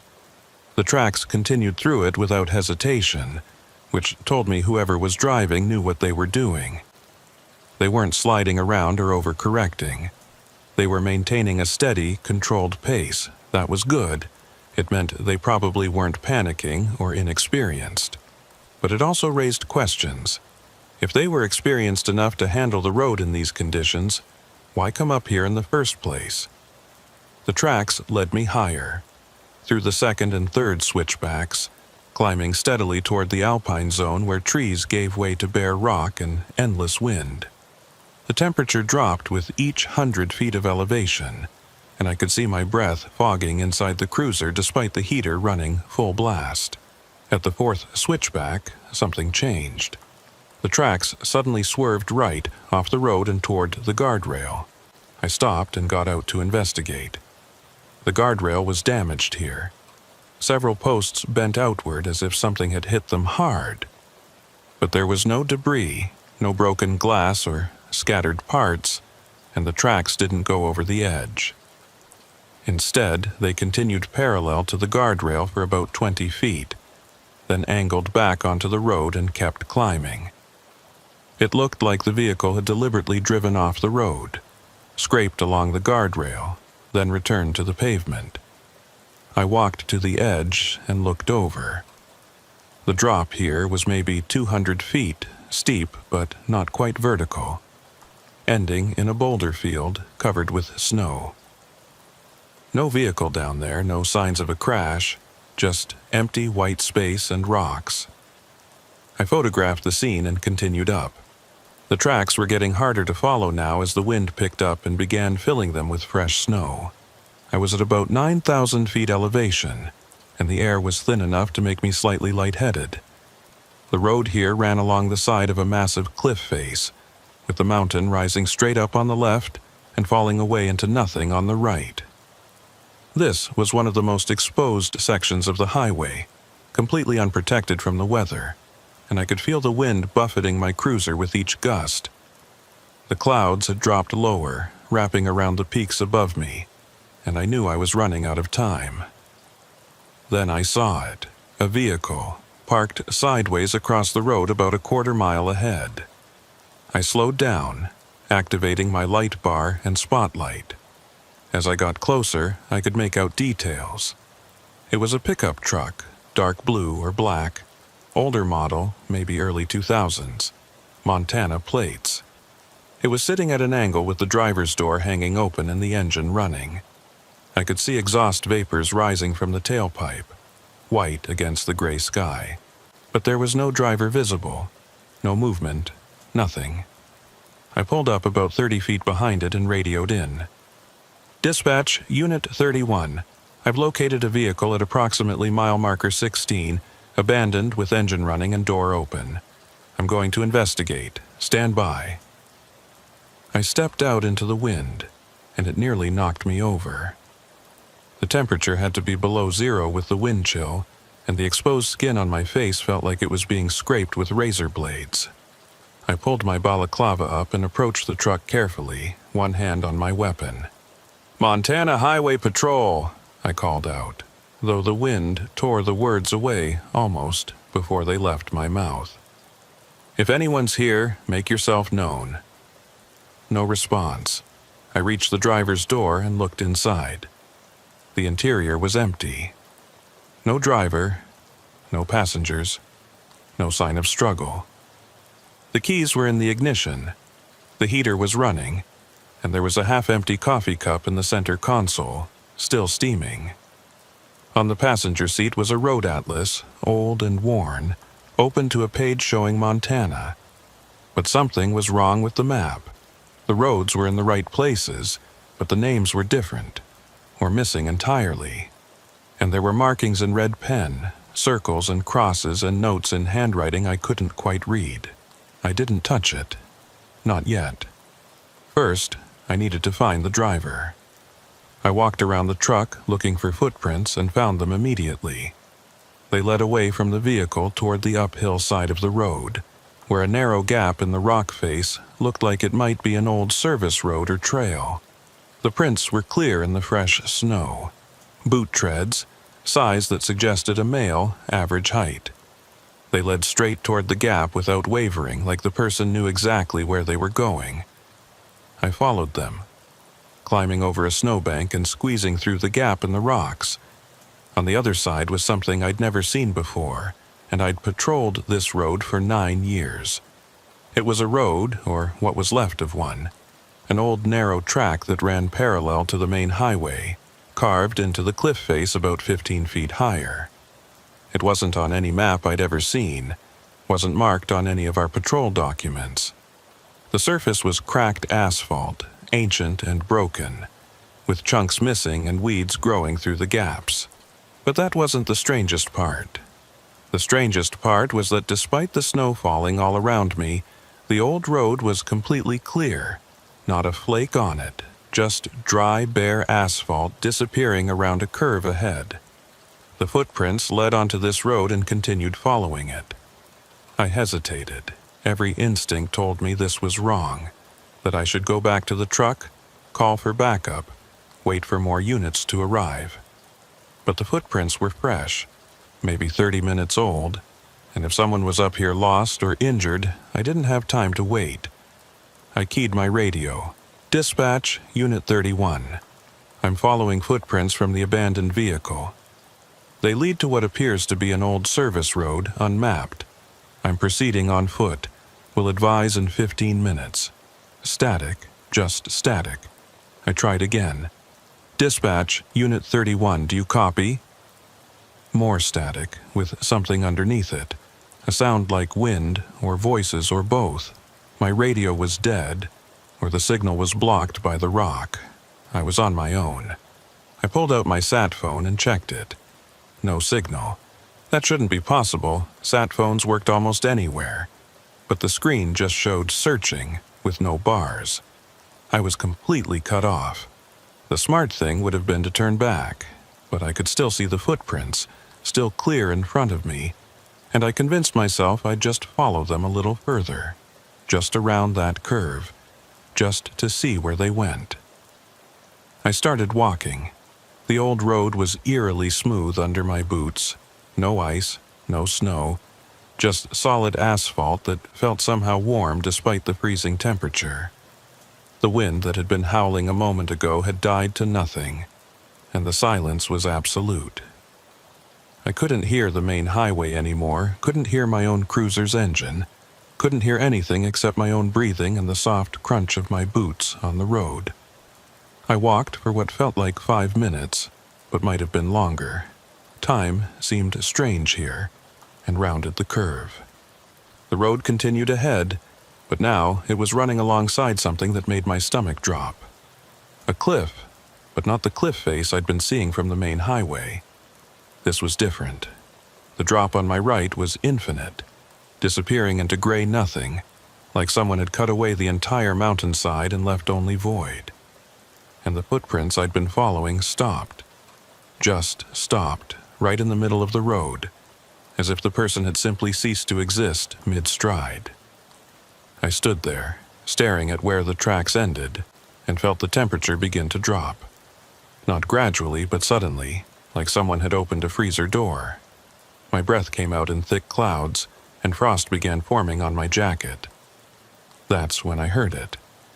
A sound from further up the old road. Not footsteps, but something else, something that might have been machinery, or might have been breathing, a low, rhythmic sound that seemed to come from the road itself. And beneath that, barely audible, a voice, calling my name. Culpepper. I drew my weapon, sweeping it towards the sound.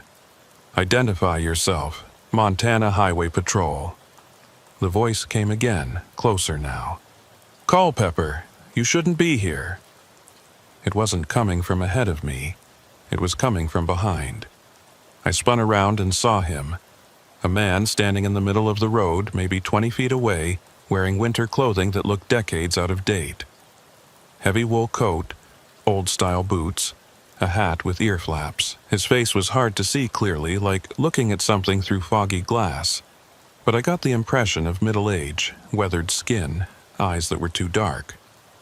He wasn't walking, he was just there, standing motionless, and I couldn't remember seeing him approach. "Who are you?" I demanded, keeping my weapon trained on him. He tilted his head, studying me. "I'm the one who's supposed to be here. The question is, who are you, and why did you follow the prince?" His voice was wrong, too flat without the natural variation of human speech. "I'm looking for the driver of the vehicle back on the main road. Have you seen anyone else up here?" The man, or whatever he was, didn't answer immediately. Instead, he raised one hand and pointed past me, up the road toward where the footprints had vanished. He went that way, followed the old path. They all do eventually. The road shows them and they follow and they never come back. "What road?" I asked, though I already knew the answer. The man smiled, and it was the most inhuman expression I'd ever seen. "This one. The road that was here before, the road that should have stayed buried." Then he started walking toward me, slow, steady steps, and with each one the temperature dropped further. I backed away, keeping my weapon up. "Stop, don't come any closer." He didn't stop, he just kept walking, and I realized with growing horror that his feet weren't quite touching the ground. He was floating, hovering maybe an inch above the pavement, gliding toward me with that terrible smile fixed on his face.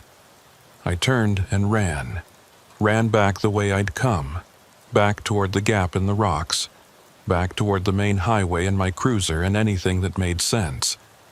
Behind me, I could hear that sound again, that rhythmic breathing machinery sound, growing louder, closer, accompanied by footsteps that weren't quite footsteps. I didn't look back. I just ran, slipping on nothing, my lungs burning in the thin air until I burst through the gap in the rocks and stumbled back onto the main highway. The wind hit me like a wall, the real wind, cold and brutal, and gloriously normal. I spun around, weapon still drawn, but the gap in the rocks was just a gap. No old road visible beyond it, no figure following. Just solid rock and falling snow. My radio crackled back to life. "Unit 31, dispatch. We've lost contact for the last 20 minutes. What's your status?" I lowered my weapon with shaking hands. "Unit 31, I'm back at the abandoned vehicle. I lost radio contact temporarily. Investigating now." I didn't mention the old road, the floating man, the impossibility of what I'd just experienced. Not yet. I needed to think, needed to process, needed to understand what had just happened. But first I needed to deal with the truck still sitting in the middle of the highway with its door open and engine running. I approached it again, more cautiously this time, and looked inside. The coffee cup was gone. The road atlas was gone. The interior was completely empty, as if it had been cleaned out. Even the keys were missing from the ignition, though the engine was still running without keys in the ignition. That's when I noticed something I hadn't seen before. A small detail that made everything worse. The odometer. It showed 248,000 miles. But the truck looked old enough that it should have shown much more, or the odometer should have rolled over. I looked at the VIN plate on the dashboard and felt cold that had nothing to do with the weather. The year was listed as 1987. This truck was nearly 40 years old, but the tires were new. The paint was hardly faded, and it was running without keys. I backed away and radioed dispatch. Unit 31, I need a vehicle registration check. Montana plate number. I read off the numbers. There was a pause, then Marcus came back on.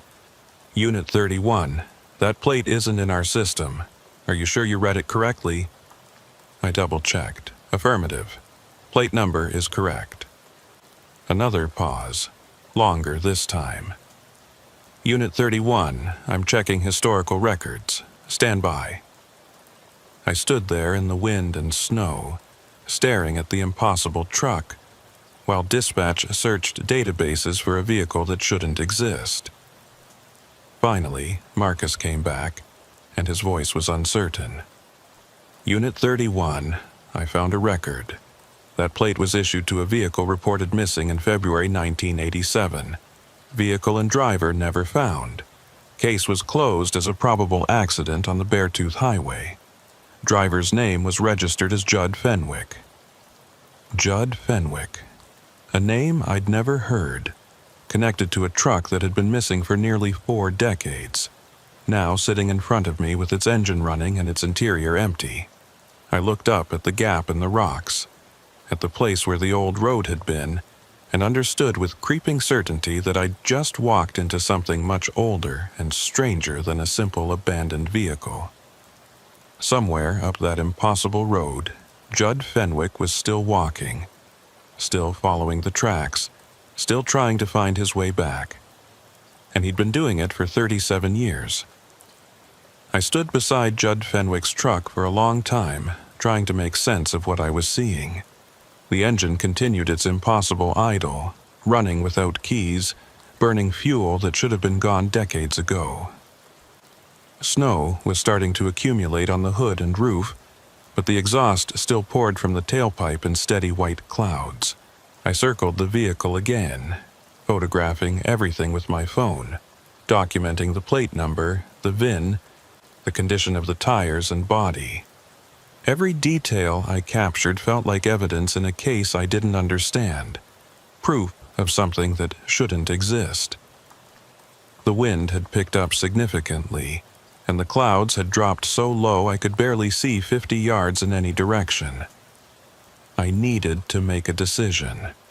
Protocol said I should secure the vehicle, call for a tow, and get back down the mountain before conditions deteriorated further. But something about this situation demanded more. Judd Fenwick had been missing for 37 years, and his truck had just reappeared on the same stretch of highway where he'd vanished. That wasn't coincidence. That was a message, or a warning, or both. I keyed my radio again. Dispatch, Unit 31. I need county records to pull the original missing person file on Judd Fenwick, February 1987. Also need a supervisor callback when possible. Marcus responded promptly. Copy, Unit 31. I'll forward the request. Be advised, storm is intensifying. Road Department says you should return to base immediately. He was right, but I couldn't leave. Not yet. Understood, dispatch. I'm going to secure the vehicle and conduct a final area sweep. Then I'll head down. I clicked off before he could argue. The truck needed to be moved off the roadway, but I couldn't drive it without keys, and I wasn't about to call for a tow truck to come up here in these conditions. The best I could do was try to push it to the shoulder. I put the transmission in neutral and started pushing, leaning my weight against the tailgate. The truck didn't budge. I repositioned, tried again, putting everything I had into it. Still nothing. It was like the vehicle was welded to the pavement. I walked back to the driver's side and leaned in, looking for an emergency brake that might be engaged. That's when I noticed something I'd missed before. There was an indentation in the driver's seat, a depression in the fabric as if someone had been sitting there recently. And it was warm. Not hot, but noticeably warmer than the ambient temperature, as if body heat was still trapped in the material. I jerked my hand back instinctively, then forced myself to check again. The warmth was real, fading but present. Someone had been sitting here within the last few minutes, but I'd been standing right next to this truck. Nobody could have gotten out without me seeing them. Unless they'd gotten out while I was on the old road, while I was following the footprints, while I was being led away from the vehicle by whatever that entity was. I spun around, scanning the area, my hand dropping to my weapon. The highway was empty. The gap in the rocks that led to the old road was maybe 30 feet away, just a dark slash in the cliff face. I approached it slowly, keeping my back to the mountain, my eyes on that opening. When I reached it, I pulled out my flashlight and shined it through. Just rock, solid rock. No gap, no passage, no hidden road beyond. Just the natural cliff face, unmarked and impassable. But I'd been through there. I'd walked through that gap, squeezed between the rocks, emerged onto that impossible road. The marks on my jacket from scraping against the stone were still visible. I touched the rock face, half expecting my hand to pass through it, but it was solid, real, undeniably there. I backed away and returned to the truck, my mind racing. Either I'd hallucinated the entire experience, or something had deliberately lured me away from the vehicle and then sealed the passage behind me. Both options were equally disturbing. I photographed the rock face where the gap had been, documenting its solid appearance, then returned to my cruiser to warm up and think. The heater felt like salvation, and I held my hands up to the vents until feeling returned to my fingers. My phone showed I'd been up here for almost 2 hours, which didn't match my perception of time. It felt like maybe 45 minutes, an hour at most. I pulled up the photos I'd taken and scrolled through them. The truck from multiple angles, the VIN plate, the license plate, the rock face, all clear, all normal. Then I reached the photos I'd taken of the interior, and my stomach dropped. In the first few shots, the passenger seat was empty, as I remembered it. But in the last photo, the one I'd taken just before checking the driver's seat warmth, there was something there. Not the road atlas I'd seen earlier, but something else. A piece of paper, white and stark against the dark upholstery. I zoomed in, trying to make out details. It looked like a note, handwritten, but the resolution wasn't good enough to read the text. I got out of the cruiser and went back to the truck, opened the passenger door, and looked inside. The note was there, sitting exactly where my photo showed it, though I would have sworn on my badge that the seat had been empty moments ago. I pulled on my gloves and carefully picked it up. The paper was old, yellowed with age, and the ink had faded to a rust-brown color that might have been red once. The handwriting was shaky, like it had been written in a moving vehicle or by someone with an unsteady hand. It read, "The mile marker doesn't cast a shadow. When you see it, you'll understand. Don't follow the footprints. Don't trust the road. It shows you what you want to see until it's too late. I'm sorry I didn't listen. J.F. Judd Fenwick." This was a message from Judd Fenwick, written God knows when, left God knows how. I read it 3 more times, trying to extract meaning from the cryptic phrases. A mile marker that doesn't cast a shadow. I'd passed dozens of mile markers on the way up here. Standard reflective signs marking distance and location. None of them had seemed unusual, but the note suggested there was one that was different, one that would somehow be significant. And the warning about footprints, about the road showing you what you want to see, that aligned exactly with what I'd experienced. The old road, the footprints that led nowhere, the entity that had appeared and disappeared. It had all been a lure, a trap, designed to pull me away from something or lead me toward something else. I bagged the note as evidence and returned to my cruiser. The storm was getting worse, snow falling so thick now that my wipers could barely keep up. I had maybe 30 minutes before the road became impassable, before I'd be forced to spend the night up here with Fenwick's ghost truck and whatever else haunted this mountain. I needed to get moving, but as I put the cruiser in gear, something caught my eye. A flash of light, brief and bright, from further up the road. I stopped, watching. It came again. Definitely a reflection of some kind, like sunlight hitting metal or glass, but there was no sunlight, hadn't been for hours. The light was coming from somewhere else. I grabbed up at my radio. "Dispatch, Unit 31. I've got a possible second vehicle or structure up the road. I'm going to investigate briefly, then heading down." Marcus's voice came back immediately, strained with worry. "Negative, Unit 31. Weather's too severe. You need to descend now." He was right. This was stupid, dangerous against every rule in the book. But that flash of light, it felt important. It felt like an answer to a question I didn't even know I was asking. "Copy, dispatch. 5 minutes, then I'm heading down, I promise." I started up the road before he could respond, driving slowly through the deteriorating visibility. The flash came from about a quarter-mile up, near a wide section of road that served as an informal overlook in summer. As I approached, I could see what was causing it. Another vehicle, this one newer, a silver SUV with its hazard lights on, parked at an angle with the driver's side facing the cliff edge. Someone was standing beside it, waving their arms, trying to get my attention. Relief flooded through me. An actual person, an actual problem I could solve. I pulled up behind the SUV and got out, approaching cautiously but without the dread I'd felt at Fenwick's truck. "Montana Highway Patrol," I called out. "Are you all right?" The person was a man, maybe 40, wearing inadequate clothing for the conditions, just a light jacket and jeans. He was shivering violently, his face red with cold exposure. "Thank God," he said, his voice shaking. "I've been stuck up here for hours. My GPS said this road was open, and by the time I realized it wasn't, I couldn't turn around. The snow got too deep." I looked at his tires. They were summer tires, nearly bald, completely unsuitable for mountain winter conditions.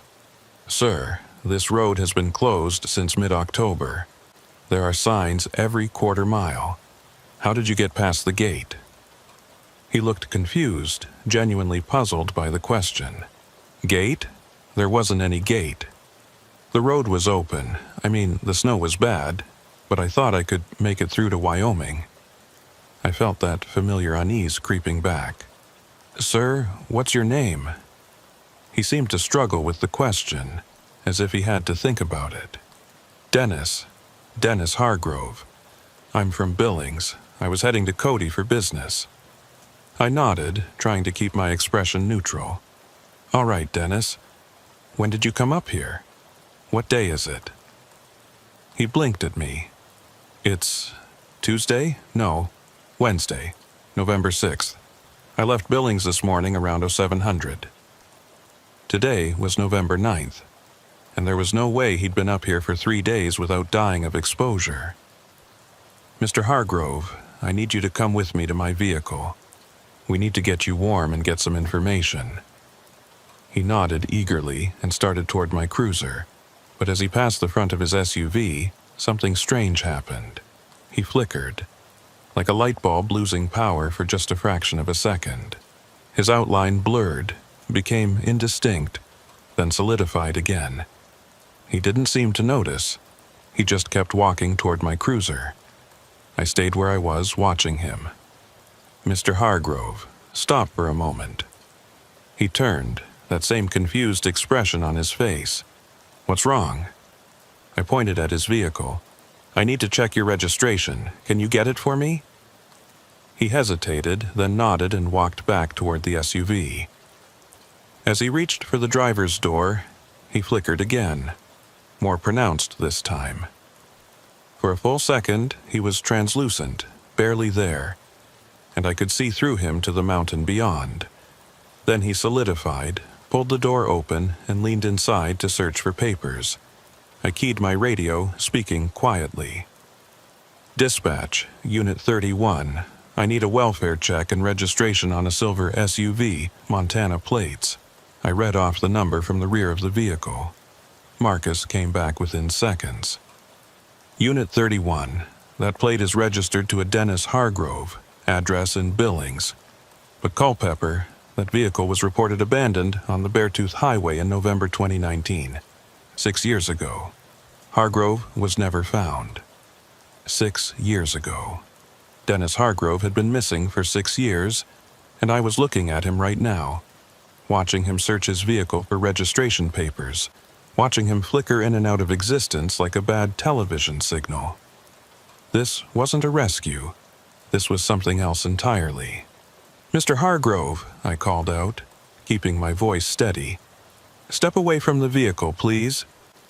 He emerged with a folder in his hand, walking toward me with that same eager, relieved expression. "I found it. I've got my registration and insurance right here." As he got closer, I could see more details that were wrong. His jacket, which had seemed merely inadequate for the weather, was actually soaking wet, as if he'd been standing in rain. But it had been snowing, not raining. And his skin, which I'd thought was just red from cold, had a bluish tinge underneath, the color of advanced hypothermia or something worse. His eyes weren't quite focused, looking past me rather than at me. "Mr. Hargrove, I need you to tell me the truth. How long have you been up here?" He smiled, but it was wrong, too wide, too fixed. "I told you. Since this morning. I just got turned around in the snow." "It's November 9th, 2025, I said carefully. "You were reported missing in November 2019. That was 6 years ago." The smile didn't change, didn't falter. "That's not possible. I left Billings this morning. I talked to my wife before I left. She made me promise to drive carefully." His voice was becoming more mechanical now, less human, like he was reciting lines he'd memorized. "I was supposed to be in Cody by noon. I have a meeting, important business. I just got turned around in the snow." I took a step back, my hand moving toward my weapon. "Mr. Hargrove, you need to stop moving." He didn't stop. He kept walking toward me, still holding out that folder, still wearing that terrible fixed smile. "I just need help getting back to the main road. Can you escort me down? I don't want to drive in these conditions alone." He was 5 feet away now, and the cold radiating from him was intense, far worse than the ambient temperature. My breath crystallized instantly in the air between us, and frost formed on my jacket. "Stop," I commanded, drawing my weapon. "Don't come any closer." He stopped, finally, but the smile never wavered. "You're not going to shoot me, officer. I'm just a lost traveler who needs help. That's your job, isn't it? To help people?" His voice had changed completely now, becoming something that mimicked human speech without understanding it. "You help people. You follow them when they call. You come when they need you, just like he did." He pointed past me, back down the road, toward where Fenwick's truck sat invisible in the storm. Just like Judd Fenwick did when we called for help. Just like all the others who patrol this road. "What are you?" I asked, keeping my weapon trained on his center mass, though I doubted bullets would do any good. "What is this place?" The thing wearing Dennis Hargrove's face tilted its head. "This is the between. The space where the road was and wasn't. Where the pass exists and doesn't exist. Your world built a highway here. Cut through our territory. Brought your cars and your noise and your certainty that you owned this mountain. But the mountain remembers what was here before. And some of us never left." It took a step backward toward the silver SUV. "You can't save him, Trooper Culpepper. You can't save any of them. They're not lost. They're not waiting for rescue. They're part of the pattern now, part of the road's memory. Every winter, when the pass closes and the silence returns, they come back. They drive their routes, they park their vehicles, they wait for someone to find them. And when someone does, when another patrol car comes up the mountain looking for them, the road grows a little stronger, adds another name to its list, another ghost to its collection. "I'm not staying here," I said firmly, "and I'm not becoming part of your pattern." The entity laughed, a sound like ice cracking. "You already are. The moment you followed those footprints, the moment you saw the old road, you became part of it. You'll leave today, drive back down the mountain, file your reports, tell yourself it was altitude sickness or stress or lack of sleep. But next winter, when the pass closes again, you'll come back. You'll patrol this section, and eventually you'll see the mile marker that doesn't cast a shadow. And when you do, you'll understand what Judd Fenwick understood, what Dennis Hargrove understood, what they all understood too late." The entity stepped backward into the SUV, or through it, I couldn't tell which. The vehicle's outline began to blur, becoming indistinct, fading like a photograph left in the sun. Within seconds, both the SUV and the thing pretending to be Dennis Hargrove were gone, leaving only undisturbed snow where they'd been. No tire tracks, no footprints, no evidence they'd ever existed. Just me, standing alone on an empty highway in a worsening storm, holding a weapon pointed at nothing. I lowered the gun with shaking hands and ran back to my cruiser. The engine started immediately, thank God, and I put it in gear without bothering to warm up or check my equipment. I just drove, as fast as I dared, back down the mountain. Fenwick's truck was gone when I passed the spot where it had been. No tracks, no exhaust vapor, nothing. Just empty road and falling snow. The gap in the rocks that led to the old road was sealed, had always been sealed. And somewhere in my jacket pocket, the note from Judd Fenwick felt like it was burning through the fabric, a warning I'd received too late to do any good. I made it back to the closure gate in record time, drove through, and didn't stop until I was back at May Ketteridge's ranch. She came out when she saw my cruiser, took one look at my face, and brought me inside without a word. She made coffee while I sat at her kitchen table, shaking from more than just the cold, trying to process what I'd experienced. Finally, she set a mug in front of me and sat down. "You saw something up there," she said. It wasn't a question. I nodded, not trusting my voice. She sipped her coffee, looking at me with eyes that had seen plenty of Montana winters, and probably plenty of things she couldn't explain. The old-timers used to say the Beartooth was cursed, said there was a reason the highway took so long to build, so many accidents during construction, so many workers who just walked off the job and never came back. They said the mountain didn't want to be crossed, didn't want a road carved through it, and every few years it takes someone back. Reminds us that we're visitors here, not owners. "Have you ever seen anything?" I asked. She was quiet for a long moment. "Once, back in the 70s, before they even finished paving the whole route. I was younger then, more foolish. Drove up there in November after they'd closed it, just to see what it looked like in winter. Found a car parked sideways across the road, engine running, door open. Exact same thing you described. I didn't get out to investigate. I just turned around and drove back down fast as I could. Never told anyone, figured they'd think I was crazy." She looked at me seriously. "But you believed me when I called about the lights. You went up there anyway." "It's my job," I said, though the words felt hollow. "Someone has to patrol that road." May shook her head slowly. "That road doesn't need patrolling, Trooper. It needs to be left alone.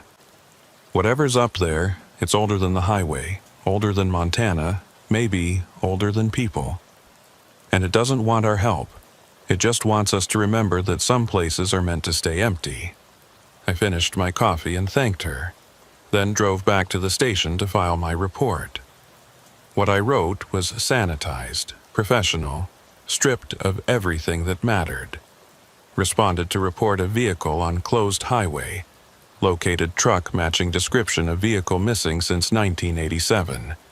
Upon investigation, vehicle disappeared, likely moved by unknown party. No signs of occupants. Closed road secured. Weather conditions prevented extended search. Recommend follow-up in spring when pass reopens. I didn't mention the old road. Didn't mention Dennis Hargrove or the entity or the note in my pocket. I just filed the report, logged my time, and went home. But I kept Fenwick's note. Kept it in my wallet, where I'd see it every time I reached for my license or credit card. A reminder that some warnings come too late. Some patterns are already in motion before you even know you're part of them. And some roads don't care whether you believe in them or not. They just wait, patient and hungry, for the next patrol car to come up the mountain looking for something that can't be found. 3 months passed before I went back to the Beartooth. 3 months of regular patrols on other sections of highway, of trying to convince myself that what I'd experienced up there had been nothing more than altitude sickness and stress. I threw myself into my work, taking extra shifts, volunteering for everything from school safety talks to accident reconstruction training. Anything to keep busy, anything to avoid thinking about that impossible road and the entities that walked it. But the note in my wallet was a constant reminder. Every time I opened it to pay for gas or show my credentials, I'd see those faded words. The mile marker doesn't cast a shadow. I still didn't know what it meant. It was late February when the call came. I was finishing up paperwork at the station when my supervisor, Lieutenant Brask, called me into his office. He was a no-nonsense career cop in his 50s, the kind of man who'd seen everything and wasn't impressed by much. He gestured for me to sit and slid a folder across his desk. "We've got a situation on the Beartooth. County Search and Rescue found something yesterday during a training exercise. I want you to take a look." I opened the folder and felt my stomach drop. The photos showed a section of highway I recognized immediately. The overlook where Dennis Hargrove's SUV had appeared and disappeared. But in these photos, taken in clear daylight, there was something else visible. A mile marker sign, standing about 20 feet off the roadway, partially buried in a snowdrift. "What's unusual about this?" I asked, though I already had a feeling I knew. Brask leaned back in his chair. "That mile marker isn't on our maps. According to county records, there's no marker at that location. The nearest official markers are at 15 and 17. There shouldn't be anything at 16. He paused. "But here's the interesting part. The search and rescue team took these photos around 1400 hours. Full daylight, clear weather. Look at the sign." I looked closer at the photos. The mile marker stood straight and tall, its reflective surface catching the camera flash. The ground around it showed normal shadows from the snowdrift, from rocks, from small bushes. But the sign itself cast no shadow. None at all. As if the sun's light passed right through it. "When can I go up there?" I asked, my voice steadier than I felt. Brask pulled out another document. "Road crew is doing a maintenance run tomorrow morning, checking for avalanche damage and clearing debris. You can ride up with them. I want documentation of this marker, proper measurements, photos from multiple angles. If it's unauthorized, we need to remove it. If it's some kind of prank, we need to know who put it there and why."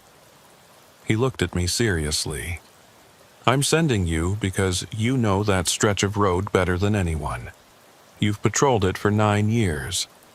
If something's wrong up there, you'll spot it." If only he knew how wrong things already were. I agreed to go and spent the rest of the evening preparing. Extra batteries for my camera, backup radio, proper cold weather gear, and my personal copy of Fenwick's note, which I read about 20 times before finally managing to sleep. The next morning, I met the road crew at 0600 hours. The crew chief was a man I'd worked with before, a gruff operator named Judd Fenwick. I stopped cold when I heard the name. "Did you say Fenwick?" He looked at me strangely. "Yeah, Judd Fenwick. Something wrong with that?" I shook my head quickly. "No, just, I knew someone with that name once." He shrugged. "Common enough name, I suppose. Though my granddad had it too. He disappeared back in the 80s, up on this same highway. Family legend says he's still up there somewhere, never found him." My mouth went dry. "Your grandfather, he was the one who went missing in 1987? Judd nodded, climbing into his massive plow truck. "Yeah, I was just a kid when it happened. Barely remember him, to be honest. But every few years, someone claims they see his old truck up on the pass. Never amounts to anything, just stories people tell." He started the engine, which roared to life with a diesel rumble. "You coming or what?" I climbed into the passenger seat of my cruiser, following behind the plow truck as we made our way up the mountain. The road had been cleared recently, pushed back to bare pavement in most places, though ice still clung to the shadows and curves. The weather was clear, almost unnaturally so, with visibility stretching for miles. Perfect conditions for what we needed to do. As we climbed, I found myself watching for any sign of the old road, the hidden passage that had appeared and disappeared. But the cliff face showed nothing unusual, just solid rock and the occasional ice formation. We passed mile marker 15 without incident, a standard reflective sign firmly planted on the shoulder.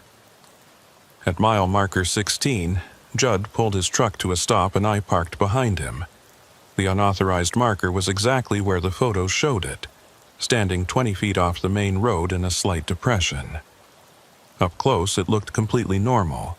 Standard Montana Highway Department design, correct font, proper spacing. The number 16 was clearly visible, along with the designation US 212. But something about it felt wrong. The metal was too clean, no rust or weathering despite being exposed to mountain conditions. The reflective coating was too bright, too new, and most disturbing, even in the bright morning sun, it cast absolutely no shadow. I photographed it from every angle while Judd walked around the area, checking for structural issues or avalanche risk. "This shouldn't be here," he said finally. "There's no record of us placing a marker at this location. And look at the base." I crouched down to examine where the post entered the ground. The snow around it was undisturbed, no signs of digging or installation. It was as if the sign had grown out of the earth rather than been planted there. "Can we pull it out?" I asked. Judd grabbed the post and pulled, testing its stability. It didn't budge even slightly. "Thing's solid. We'd need excavation equipment to remove it, and even then..." He trailed off, looking uncomfortable. "Even then what?" He glanced at me, then away. My granddad's last dispatch call, before he disappeared. He reported finding an unauthorized mile marker on the highway, said it was in the wrong place, wrong number, and he was going to investigate. That was the last anyone heard from him. The temperature seemed to drop 20 degrees in an instant. "What number did he report?" Judd's expression was grim. "Mile marker 16, same as this one." We stood there in silence, both of us staring at the sign that shouldn't exist. Finally, I pulled out my radio. "Dispatch, Unit 31. I'm at the location of the unauthorized marker. Can you confirm the original report from 1987? The one filed by..." I hesitated. "By the original Judd Fenwick?" There was a long pause before dispatch responded. "Unit 31, I'm pulling historical records now. Stand by." We waited, the silence broken only by the wind and the distant crack of ice shifting on the peaks above us. Then dispatch came back, and the voice was uncertain. "Unit 31 confirmed. February 14, 1987, Trooper Judd Fenwick reported an unauthorized mile marker at his location. He indicated he was investigating possible vandalism. That was his last transmission. Search teams never found any unauthorized markers during the subsequent investigation. "But you're looking at one right now," Judd said quietly, though the radio wasn't keyed. I keyed the mic. Copy, dispatch. I'm documenting the marker now. Request historical weather data for February 14, 1987. What were the conditions? Another pause. Unit 31, conditions on that date were clear. High pressure system, no precipitation, full sun. Temperature approximately 28 degrees Fahrenheit. Visibility unlimited. Clear weather, just like today. Full sun, just like today. Same conditions, same location, same impossible marker. The pattern was repeating. I approached the sign and placed my hand on it. The metal was cold, far colder than the ambient temperature could account for, cold enough to hurt even through my gloves. And as I touched it, I felt something else. A vibration, subtle but definitely present. Like the sign was humming at a frequency just below hearing. Judd noticed my reaction. "You feel that?" I nodded. "There's something running through it, like electricity, but not quite." He pulled out a handheld radio frequency detector from his truck, something they use to check for interference with their equipment. He held it near the sign and the device immediately started squealing, the needle pegging at maximum. "That's not possible," he muttered. "This thing only registers radio frequencies, and it's hitting levels that would indicate a major broadcast tower. But there's nothing out here." I photographed the detector reading, then stepped back from the sign. As I did, I noticed something I'd missed before. The snow around the marker was melted in a perfect circle, maybe 10 feet in diameter, exposing bare ground. And on that ground, scratched into the dirt and gravel, were words. Dozens of words, carved by hand or stick or fingernail, layered over each other in a chaotic spiral. I knelt down, brushing away loose debris to read them.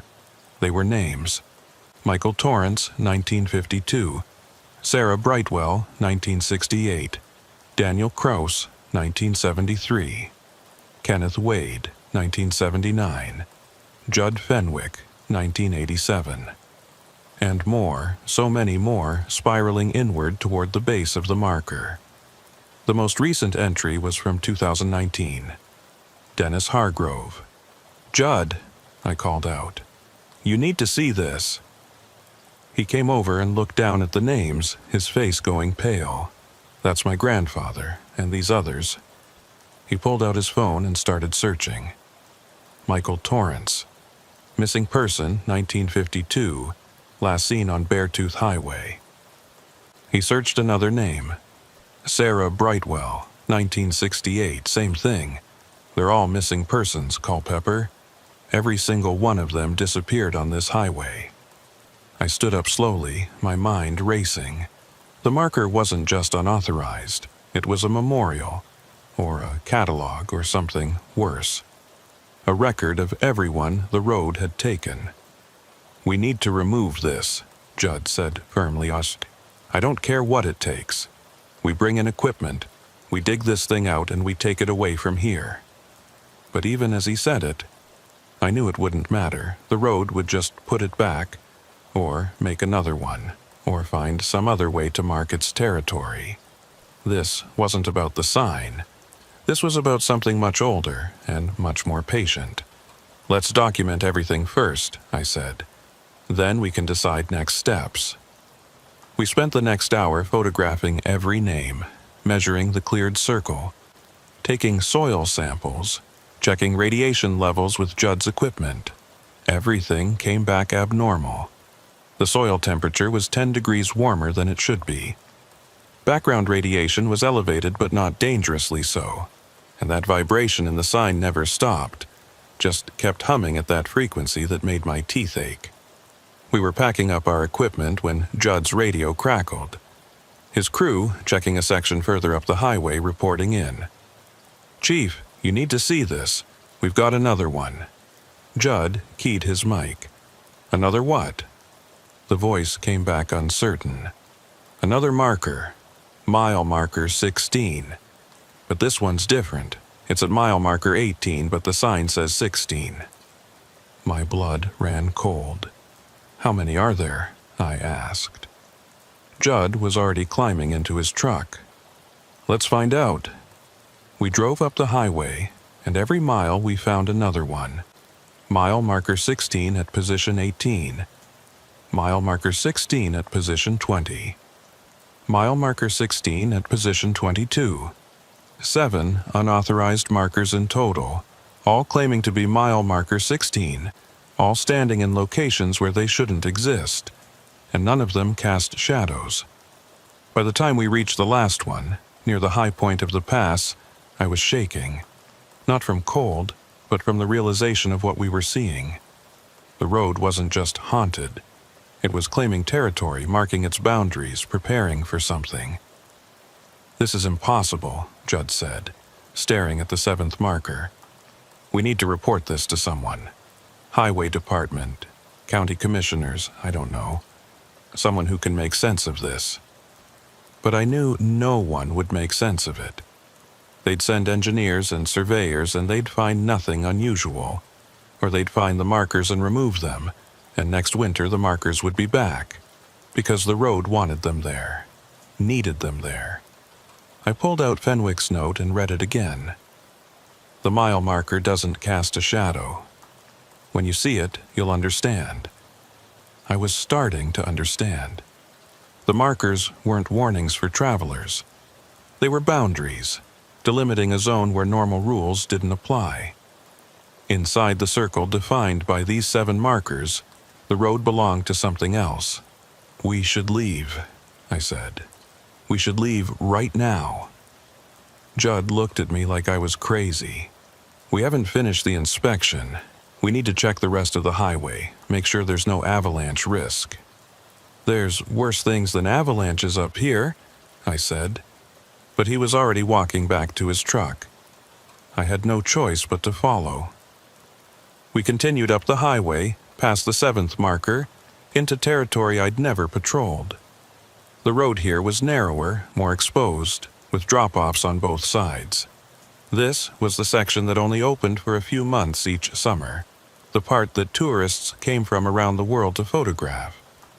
In winter, it was alien and hostile, a knife edge between 2 voids, and that's where we found them. The others, they were standing along the roadside, spaced evenly, facing toward the pavement. 7 figures, matching the 7 markers. They weren't moving, weren't breathing, just standing in the snow in clothing from different eras. I recognized Dennis Hargrove immediately, wearing that same inadequate jacket, and beside him, an older man in a wool coat and hat with ear flaps. Judd Fenwick, the original, my companion's grandfather, looking exactly as he must have in 1987. The others were strangers, but their names were probably carved in the dirt around that first marker. They were the missing, the taken, the ones who'd become part of the road's pattern. Judd saw them too. He stopped his truck so suddenly that I nearly rear-ended him. "That's impossible," he whispered over the radio. "That's my grandfather. But he'd be almost 90 now. That man looks 40. I pulled up beside his truck and rolled down my window. "Don't get out. Whatever you do, don't leave your vehicle." But he was already opening his door, climbing down, walking toward the figure that wore his grandfather's face. "Granddad, is that you?" The figure turned slowly, mechanically, and I saw its face clearly for the first time. It had Judd Fenwick's features, but they were wrong. Frozen in time, preserved in some way that wasn't quite alive and wasn't quite dead. The eyes were the worst, empty and dark, reflecting nothing. "Judd," it said, and the voice was like wind through a crack in rock. "You shouldn't have come back. The road already has a Fenwick, it doesn't need another." My companion stopped, maybe 10 feet from his grandfather's ghost. "What happened to you? Where have you been?" "Nowhere," the entity said. "Everywhere, walking the pattern, marking the boundaries, waiting for the road to wake. It sleeps in summer when you drive over it with your tourist cars and your motorcycles. But in winter, when the silence returns, it remembers what was here before, and it takes back what's owed." It raised one hand, pointing at the younger Judd. "You carry the name. You carry the blood. You've already been marked. One way or another, you'll join the pattern. Tonight, or next year, or 20 years from now, the road is patient." I got out of my cruiser, weapon drawn. "Step away from him, move back to your vehicle." The 7 figures all turned to look at me in perfect unison, their movements synchronized like puppets on the same string. "Trooper Culpepper," they said in chorus, their voices overlapping into something that wasn't quite human speech. "You've seen the markers. You understand the boundaries. Why do you keep coming back? Why do you keep interfering?" I kept my weapon trained on the nearest figure. "Because it's my job. Because people need help. Because I don't believe the road owns anyone." They laughed, all 7 of them, the sound echoing off the mountain walls. "The road doesn't need to own you. It just needs to outlast you. You have years, decades at most. The road has centuries. Millennia. It was here before your kind drew lines on maps and called them highways. It will be here when your pavement crumbles and your markers rust away. And everyone who drives it, everyone who patrols it, everyone who thinks they understand it, eventually learns the truth." One of the figures stepped forward. It was Sarah Brightwell, according to the dates carved in the dirt. A woman in a 1960s-style dress, her hair styled in a way that had been fashionable 60 years ago. "We tried to leave," she said. "We all did. But the road doesn't let go. It shows you things, makes promises, leads you deeper into its territory until you can't find your way back. And then you're not quite alive and not quite dead. Just walking. Forever." Judd, the younger, had backed away from his grandfather's ghost, his face pale with shock. "This isn't real. This can't be real." I grabbed his arm. "Get in your truck. Now, we're leaving."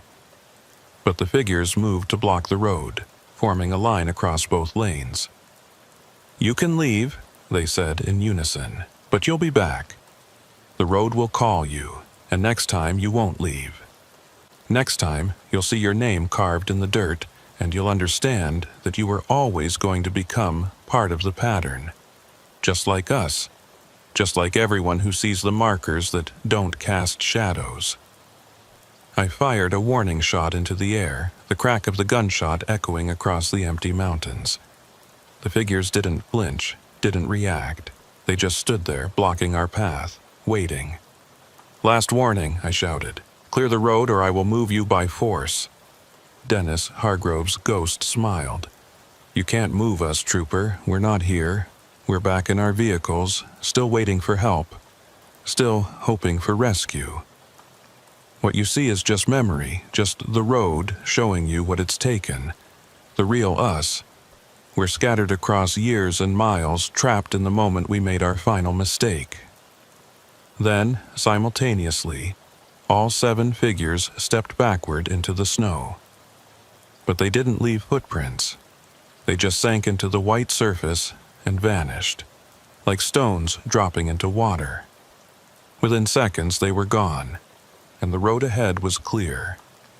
Judd and I stood there in the silence, both of us shaking, neither of us quite able to process what we'd seen. Finally, I found my voice. "Get in your truck. We're going back down, right now." We drove back down the mountain in convoy, past all 7 unauthorized markers, past the names carved in dirt, past the section where I'd seen the old road and the entity wearing Dennis Hargrove's face. We didn't stop, didn't speak, just drove until we were below the closure gate and back in territory that felt real and solid. When we reached May Ketteridge's ranch, Judd pulled over and climbed out of his truck. He looked like he'd aged 10 years in the last 4 hours. "What do I tell my family?" he asked. "What do I say about my grandfather?" I didn't have an answer. What could I say? That his grandfather was trapped in an endless winter, walking an impossible road, serving something that defied explanation. That seemed cruel, pointless. "Tell them you didn't find anything," I said finally. "Tell them the stories are just stories. Let them have their peace." He nodded slowly. "And the markers, what do we do about those?" I thought about it. Thought about the futility of trying to remove them. Thought about the warning Fenwick had left in that note. We document them, we warn other patrols, and we accept that some sections of road aren't meant to be patrolled in winter. It was a coward's answer, a surrender. But it was also the only realistic option. We couldn't fight something that existed outside our understanding of reality. I drove back to the station and filed my report, knowing, even as I wrote it, that no one would believe it. Unauthorized markers, check. Unusual characteristics, check. Recommended removal in spring, check. But I left out the ghosts, the entities, the names in the dirt. Those details would just get me a psychiatric evaluation and a desk job. Better to keep quiet, document what I could, and try to warn others without sounding insane. But as I sat at my desk, finishing the paperwork, I couldn't shake the feeling that the road had won. It had shown me its power, demonstrated its patience, made clear that I was temporary while it was eternal. And worst of all, it had marked me. I'd seen the markers. I'd crossed the boundaries. And according to those 7 ghosts, that meant I'd eventually become part of the pattern. Just a matter of time. I didn't sleep for 3 days after that patrol. Every time I closed my eyes, I saw those 7 figures standing on the highway, their synchronized movements, their empty eyes, their voices speaking in unison about patterns and boundaries and the road's eternal hunger. I'd call in sick, which I'd never done in 9 years of service, but Lieutenant Brask knew something had happened up there. He'd seen my face when I came back, read the carefully sanitized report, and made the decision to give me time. "Take a week," he'd said. "Get your head right. Then we'll talk about what happens next." But a week wasn't going to be enough. A month wouldn't be enough. Because I knew, with a certainty that terrified me, that the road wasn't finished with me. I'd crossed into its territory, seen its markers, met its collected souls, and according to them, that meant I was marked too. Just a matter of time before I joined their endless patrol. I spent those 3 sleepless nights researching everything I could find about the Beartooth Highway's history. Construction had begun in 1931 and taken 5 years to complete, an eternity for a road that was only 68 miles long. The official record cited difficult terrain, harsh weather, and funding issues, but when I dug deeper, I found other stories. Workers who'd walked off the job claiming to see things in the mountains. Equipment that failed inexplicably. Accidents that didn't make sense. Rock falls that killed men who should have been safely out of range. Avalanches that struck in summer when there should have been no snow. One article from a 1934 newspaper caught my attention. It was an interview with a construction foreman named Albert Grimes, who'd quit the project after 2 years. "That mountain doesn't want a road," he'd said. "We're carving through something sacred, something old." The Crow knew it, the Shoshone knew it, all the tribes that lived here knew to leave that pass alone. But we're white men with machines and dynamite, so we think we know better. Mark my words, that highway will take its toll. Not just in the building, but forever after. Some roads remember. I found similar accounts scattered across the decades. A 1956 article about mysterious disappearances along the newly opened highway. A 1970 letter to the editor from a truck driver who claimed the road changed in winter, that markers moved and curves appeared where none should exist. A 1989 investigation into the Judd Fenwick disappearance that included testimony from other troopers who'd reported unusual phenomena on winter patrols. All of it dismissed, explained away, rationalized into nothing. But the pattern was there if you knew how to look. Every few years, someone vanished. Every winter, the reports of strange lights and impossible vehicles increased. And every spring, when the snow melted and tourists returned, everything went back to normal, as if the road was satisfied with its winter feeding and could afford to sleep through summer. On the fourth night, I finally managed to sleep, and that's when the dreams started. I was driving the Beartooth in my cruiser, but it was wrong. The road stretched impossibly long, curves repeating, switchbacks leading back to themselves.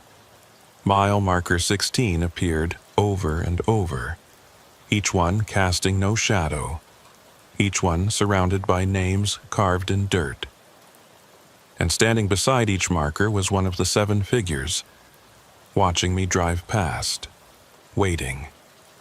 I'd wake up gasping, my sheets soaked with sweat, and have to remind myself that I was home, safe, nowhere near that mountain. But the feeling of being watched never quite went away.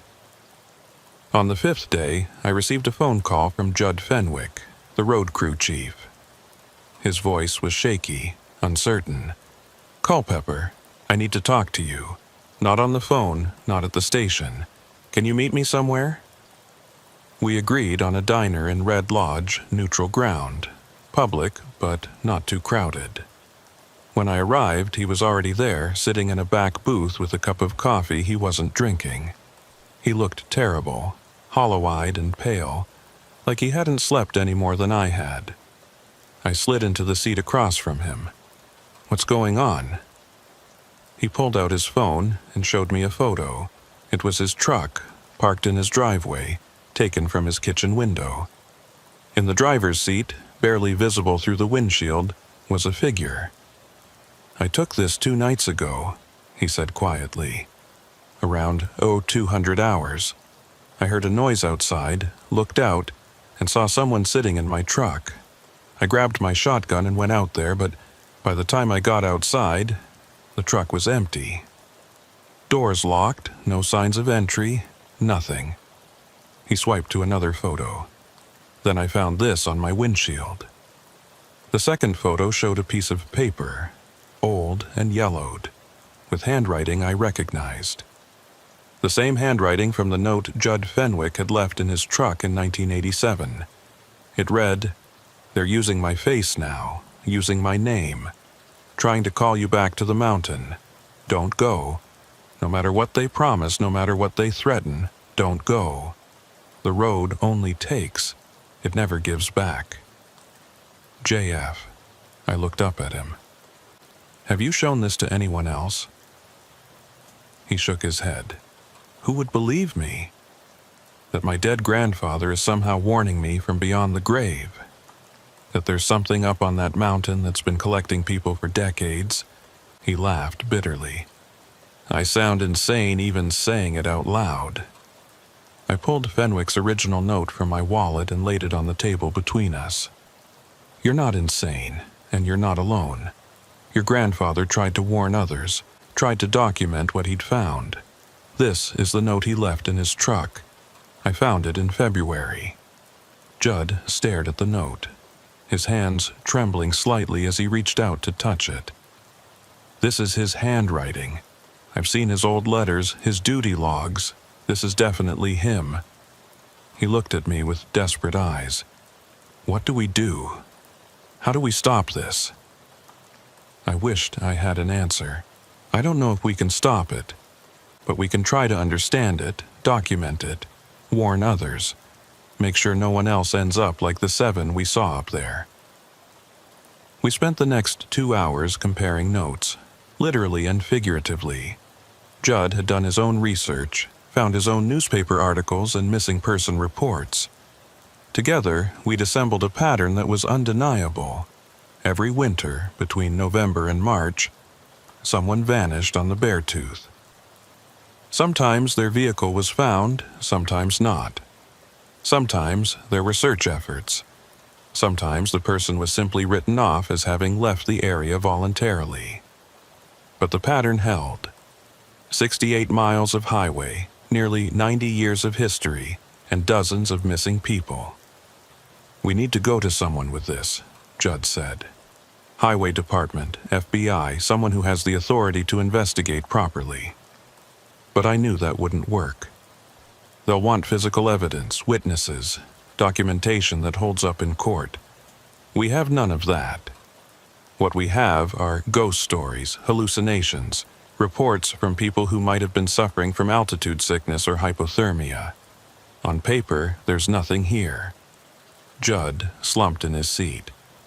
"So we just accept it? Let the road keep taking people?" I shook my head. "No. We do what your grandfather did. We document everything, leave warnings for whoever comes after us, and try to save the ones we can. And we don't go back up there in winter. Not alone, not ever." That should have been the end of it. Two men making a pact to stay away from a haunted highway, to avoid becoming the next names carved in the dirt. But the road had other plans. It started small. Reports of unusual activity on the Beartooth, even though it was still officially closed. Hikers seeing lights moving along the highway at night. Snowmobilers finding fresh tire tracks that shouldn't exist. County maintenance crews reporting equipment failures and strange readings whenever they got near the closure gates. And always calls about abandoned vehicles.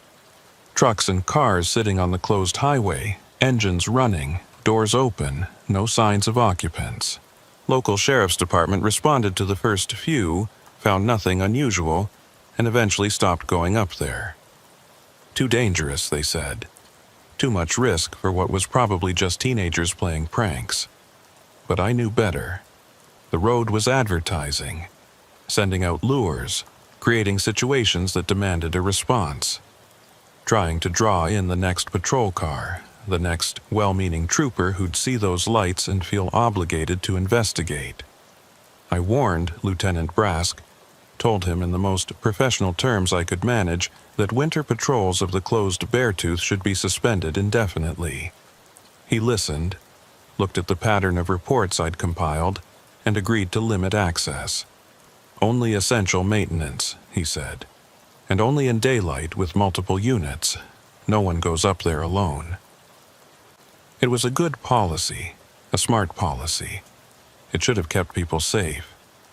But in late March, 3 weeks before the scheduled spring opening, we got a call that changed everything. A school bus, carrying 12 middle school students and 2 teachers back from a field trip to Yellowstone, had missed the turnoff for the main highway and ended up on the closed Beartooth. The driver, unfamiliar with the area and trusting his GPS, had driven through the closure gate without realizing it was closed.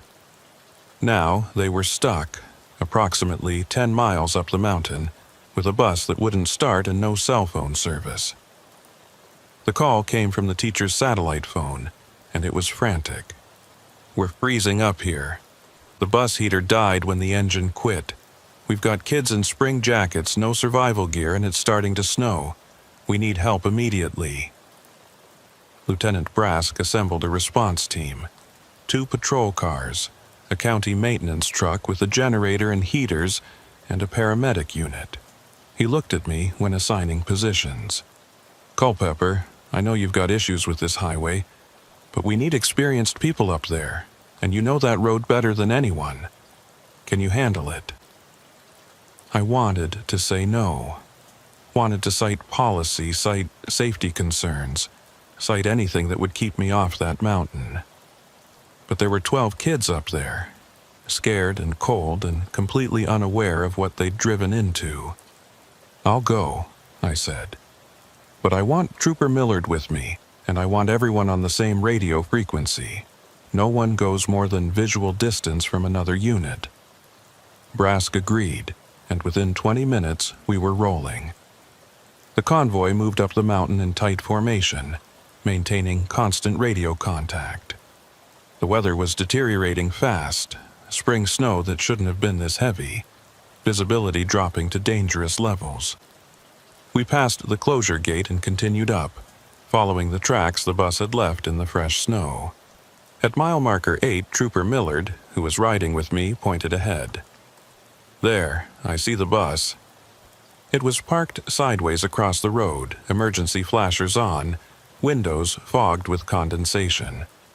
As we pulled up, I could see faces pressed against the glass, kids looking out at us with relief and fear. The teacher emerged from the bus door, a woman in her 40s named Mrs. Parrish, nearly crying with gratitude. "Thank God. We've been here for almost 3 hours. The kids are getting hypothermic and some of them are panicking." The paramedic team immediately began assessing the students while the maintenance crew set up portable heaters and got the generator running. I walked around the bus, checking for mechanical issues, looking for any sign of what had caused it to fail. The engine was cold, dead, no obvious damage or leaks. "When did it quit?" I asked Mrs. Parrish. She wrapped her arms around herself, shivering. "Right after we passed a mile marker. One of the kids pointed it out, said the number looked wrong. Then the engine just died. Everything died. Radio, heater, even the dashboard lights. It was like something drained all the power." My blood ran cold. "What mile marker? What number did it say?" She thought for a moment. 16, I think, but that seemed wrong because we'd just passed marker 14. I remember thinking the numbers were out of order. I turned to Millard. "Get everyone loaded up and ready to move. Right now." She saw the urgency in my face and didn't question it. Within minutes, we had all 12 kids and both teachers distributed among the patrol cars and maintenance vehicles. The bus would have to be towed later. Right now, I just wanted everyone off this mountain. We were turning the convoy around when the radio crackled with heavy static. Through the interference, a voice came through. "Unit 13, this is dispatch. We have a report of a stranded motorist at mile marker 16, Beartooth Highway. Single female, vehicle disabled, requesting immediate assistance." I grabbed the mic. "Dispatch, we're currently evacuating a school bus from the Beartooth. Recommend that call be routed to County Sheriff." More static. Then the voice came back, but it was wrong. Too flat, too emotionless. "Negative, Unit 31. This is your assigned patrol area. You are required to respond." Millard looked at me, confused. "That doesn't sound like normal dispatch. And we're not assigned to closed highway patrols." I didn't respond to the radio. Instead, I switched to the convoy frequency. "All units, stay together. We're heading down now. Do not stop for any reason. Do not investigate any vehicles you see, just maintain speed and keep moving." The maintenance chief came back immediately. "What's going on, Culpepper?" Before I could answer, we rounded a curve, and there it was. Mile marker 16, standing on the right shoulder, exactly where no marker should be, and parked beside it was a vehicle, a dark sedan with its hazard lights flashing, driver's door hanging open. Millard spotted it at the same moment. "Should we check it out? Could be the stranded motorist dispatch mentioned." I accelerated past it without slowing. That's not a real call. That's the road trying to separate us, trying to pull someone away from the group. But as we passed the marker, something happened. The last vehicle in our convoy, the paramedic unit, suddenly veered off the road.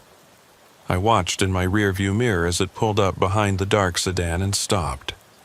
"Paramedic unit, what are you doing?" I called over the radio. "Return to convoy formation immediately." Static, then a voice I didn't recognize, male, calm. "There's someone in this vehicle. We're going to check on them." Millard grabbed the radio. "Negative.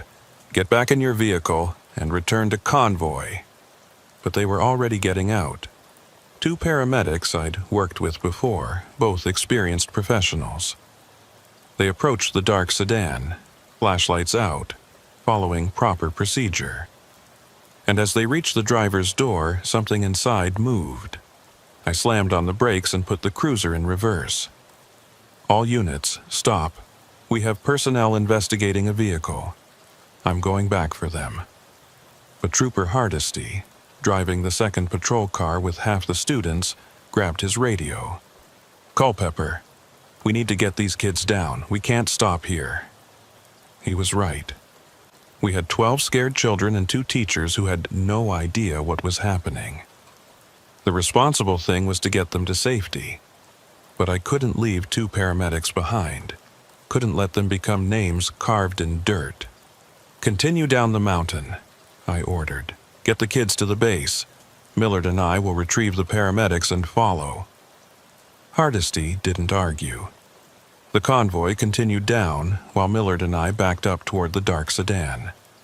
The 2 paramedics were leaning into the vehicle now, apparently treating someone inside. I could hear them calling out medical jargon over their portable radio. "Female, approximately 30s, unresponsive, possible hypothermia. We need the spine board and thermal blankets." It sounded routine, professional, exactly what you'd expect. But something was wrong. The way they were moving was too slow, too deliberate. And I couldn't see who they were treating. Couldn't see anyone in that vehicle at all. I pulled up behind their ambulance and got out, Millard right beside me. "Hold your position," I called to the paramedics. "We're going to assess the situation before proceeding." They didn't respond, just kept working, their movements synchronized in a way that made my skin crawl. I approached, cautiously, hand on my weapon, flashlight cutting through the falling snow. As I got closer, I could see inside the dark sedan. It was empty, completely empty, but the 2 paramedics were treating someone, their hands moving through empty air, checking vitals on a patient who wasn't there. "Stop!" I shouted. "There's no one in that vehicle." They ignored me, continuing their phantom treatment. One of them pulled out a cervical collar and placed it around nothing, securing it carefully. The other prepared an IV bag, hanging it from an invisible stand. They were going through all the motions of emergency care for a patient that didn't exist. Millard grabbed my arm. "Culpepper, their eyes. Look at their eyes." I looked. The paramedics' eyes were open but unfocused, staring at something I couldn't see, or seeing something that wasn't there in our reality but was very present in theirs. They'd been caught, pulled into whatever pocket of wrongness existed around that marker. "We need to pull them out," I said. "Physically drag them away from that vehicle." Millard nodded and we moved in, each grabbing one of the paramedics. The moment I touched him, I felt it. A cold so intense it burned, and a pull, like gravity had reversed and was trying to drag me into that empty sedan. I could see it now, what they were seeing. There was someone in the vehicle, a woman, pale and still, wearing clothes from decades ago. And beyond her, through the windows, I could see more. Dozens of vehicles, all parked along the highway, all with their doors open, all empty but full at the same time. I jerked back, breaking contact, and the vision vanished. The paramedic I'd been holding collapsed to the ground, gasping. Millard had managed to pull the other one free, and he was on his knees in the snow, vomiting. "Get them to the ambulance," I ordered. "We're leaving now." We dragged both men back to their unit and loaded them inside.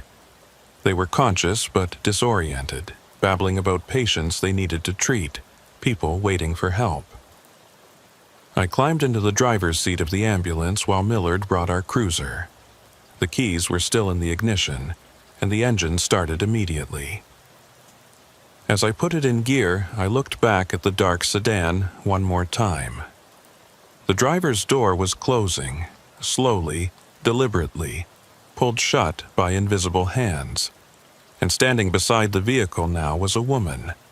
She was watching us, her expression sad but accepting.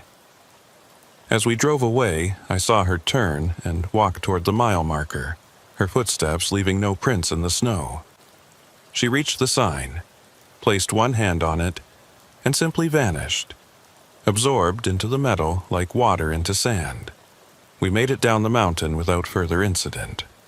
The convoy was waiting at the base. Kids were being checked by other paramedics, and parents were being notified.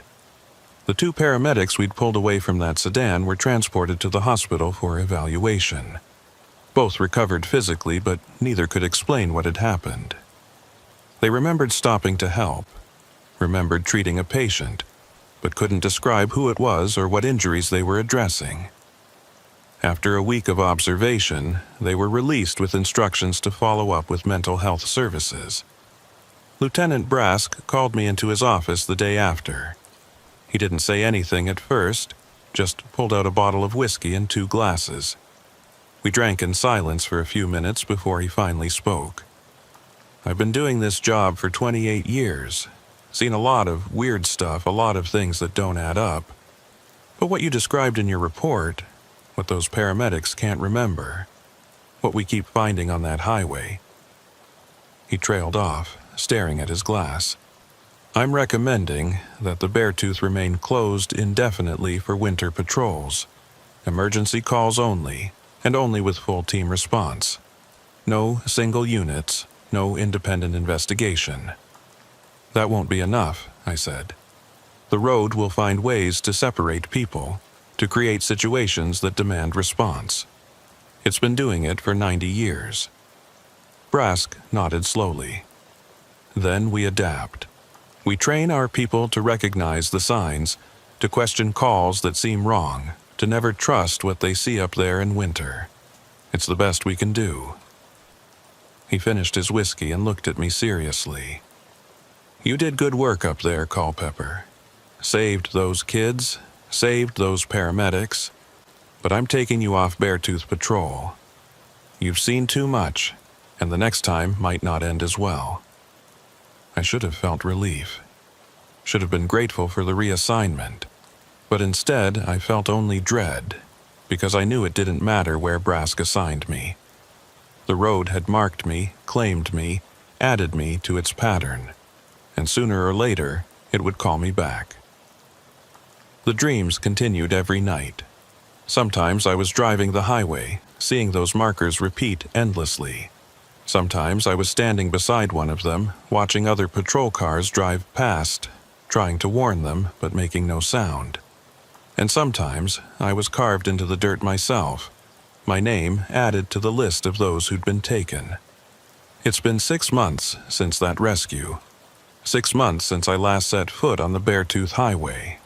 Summer came, the road reopened, and thousands of tourists drove it without incident. The mile markers we documented were gone, removed by county maintenance crews who found nothing unusual about them. The dark sedan was never found, and the bus we'd evacuated was towed down without problems. Everything returned to normal, as it always did. But Judd Fenwick called me last week. He'd been up on the pass doing summer maintenance, routine work in perfect weather. I saw something, he said, his voice tight. At mile marker 16. The real one, the one that's supposed to be there. Someone had carved names into the dirt around it. Fresh carvings, Culpepper, recent. What names? I asked, though part of me already knew. The 2 paramedics, the ones we pulled away from that sedan in March. Their names were there, carved just like all the others. My blood ran cold. But they're fine, they recovered, went back to work, they're still alive. Judd was quiet for a moment.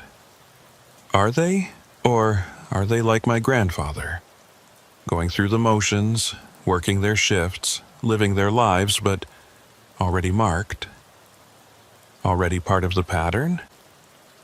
I didn't have an answer, still don't. But I've checked on both paramedics since that call. Watched them from a distance. Looked for signs that they're not quite themselves anymore. So far, they seem normal. But sometimes I catch them staring off into nothing, and I wonder what they're seeing, what they're hearing, whether they're still fully here or already halfway gone. And I wonder the same thing about myself. How much of me is still the trooper who started this job 9 years ago, and how much has been claimed by that mountain? Last night, I had a different dream. I was standing beside mile marker 16, the original one, and I was carving my own name into the dirt. Not because I wanted to, but because it felt right. Because the pattern demanded it. Because after everything I'd seen, everything I'd experienced, I finally understood what Judd Fenwick had meant in his note. The mile marker doesn't cast a shadow because it exists partially outside our world, straddling the boundary between what is and what was, between the living and the taken. And once you see it, once you really see it, you can never unsee it. You become part of its gravity, pulled slowly but inevitably toward the moment when you stop being a visitor to that place and become a permanent resident. I'm writing this down because I need someone to know. Need there to be a record that isn't sanitized, isn't explained away, isn't dismissed as hallucination or altitude sickness or stress. The Beartooth Highway is not just a road. It's something older, something that tolerates our presence during the summer months but reclaims its territory when winter comes.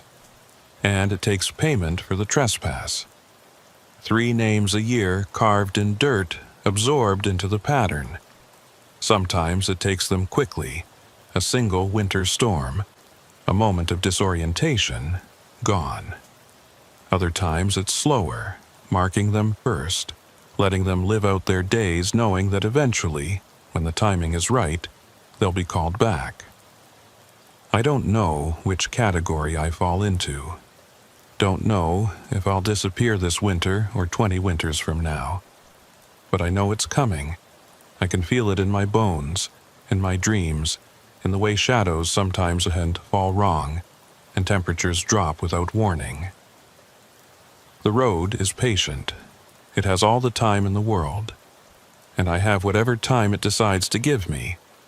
So I'll keep working, keep patrolling my assigned routes, keep helping people who need it. But I'll also keep this record hidden, leave copies in places where someone might find them if I vanish. Leave warnings like Judd Fenwick did, like so many others probably have, hoping that maybe, eventually, someone will figure out how to break the pattern. Or maybe not. Maybe the pattern is eternal, as much a part of that mountain as the stone and snow. Maybe the best we can do is recognize it, respect it, and try to minimize how many names get added to the dirt. That's what I tell myself on the bad nights when the dreams are particularly vivid and I wake up cold despite the summer heat. That, at least I saved those kids. At least I pulled those paramedics away before they were fully taken. At least I've documented enough that the next trooper who patrols that highway will have some warning, some chance to avoid my mistakes. But I also know that warnings aren't enough. Judd Fenwick left warnings. So did others, if you know where to look. And still the pattern continues. Still the names accumulate. Still that impossible mile marker stands in 7 places and 0 places simultaneously, casting no shadow because it needs no shadow, existing purely to mark the boundary between the world of the living and the world of the road's eternal collection. I've stopped sleeping much, stopped trying really, because sleep brings dreams, and dreams bring me back to that highway, back to those markers, back to the moment when I'll finally stop being Trooper Rowan Culpepper and become just another name carved in dirt. The only question is when. This winter? Next winter? 10 winters from now when I'm older and slower and the road decides I've served my purpose as a warning to others. I don't know. Can't know. Can only wait and watch and try to save whoever I can before my name gets added to the list. That's what it means to patrol the Beartooth. You're not just watching the road is watching you back, and it never, ever forgets. May Ketteridge calls me sometimes, just to check in, she says, just to make sure I'm all right. but I know what she's really checking for. She's looking for the signs that I'm not all right, that I'm slipping into whatever happened to her friend back in the 70s, to Judd Fenwick in 87, to Dennis Hargrove in 2019. She's watching for the moment when I stop being present and start being absent, when my eyes lose focus and I stare at things she can't see. So far, I've managed to convince her I'm fine. But it's getting harder. The pull is getting stronger. 2 days ago, I drove past the eastern closure gate. Didn't mean to, wasn't planning to, just found myself on that road heading toward the mountains. I made it almost to May's Ranch before I realized what I was doing and turned around. But the impulse is there now, constant and growing.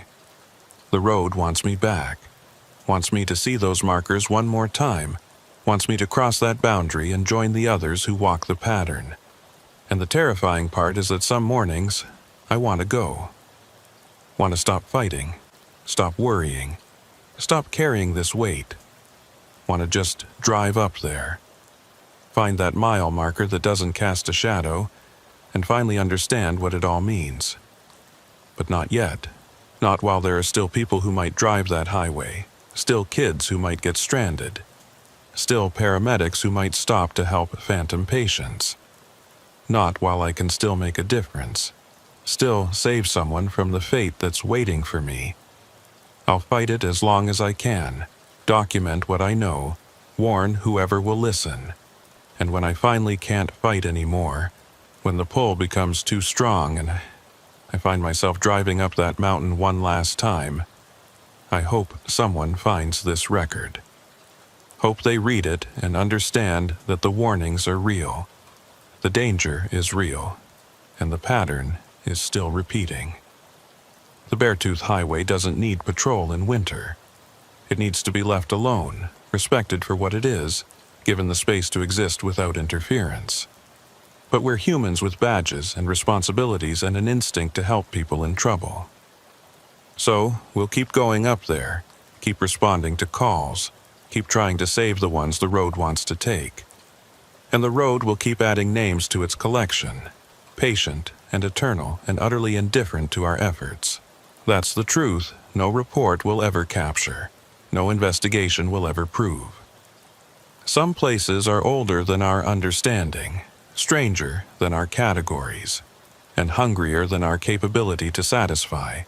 The Beartooth is one of them, and everyone who patrols it, everyone who crosses it, everyone who thinks they understand it, eventually learns the same lesson.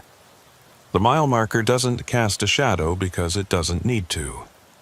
It exists in all times and no time, marking a boundary we can see but never truly cross.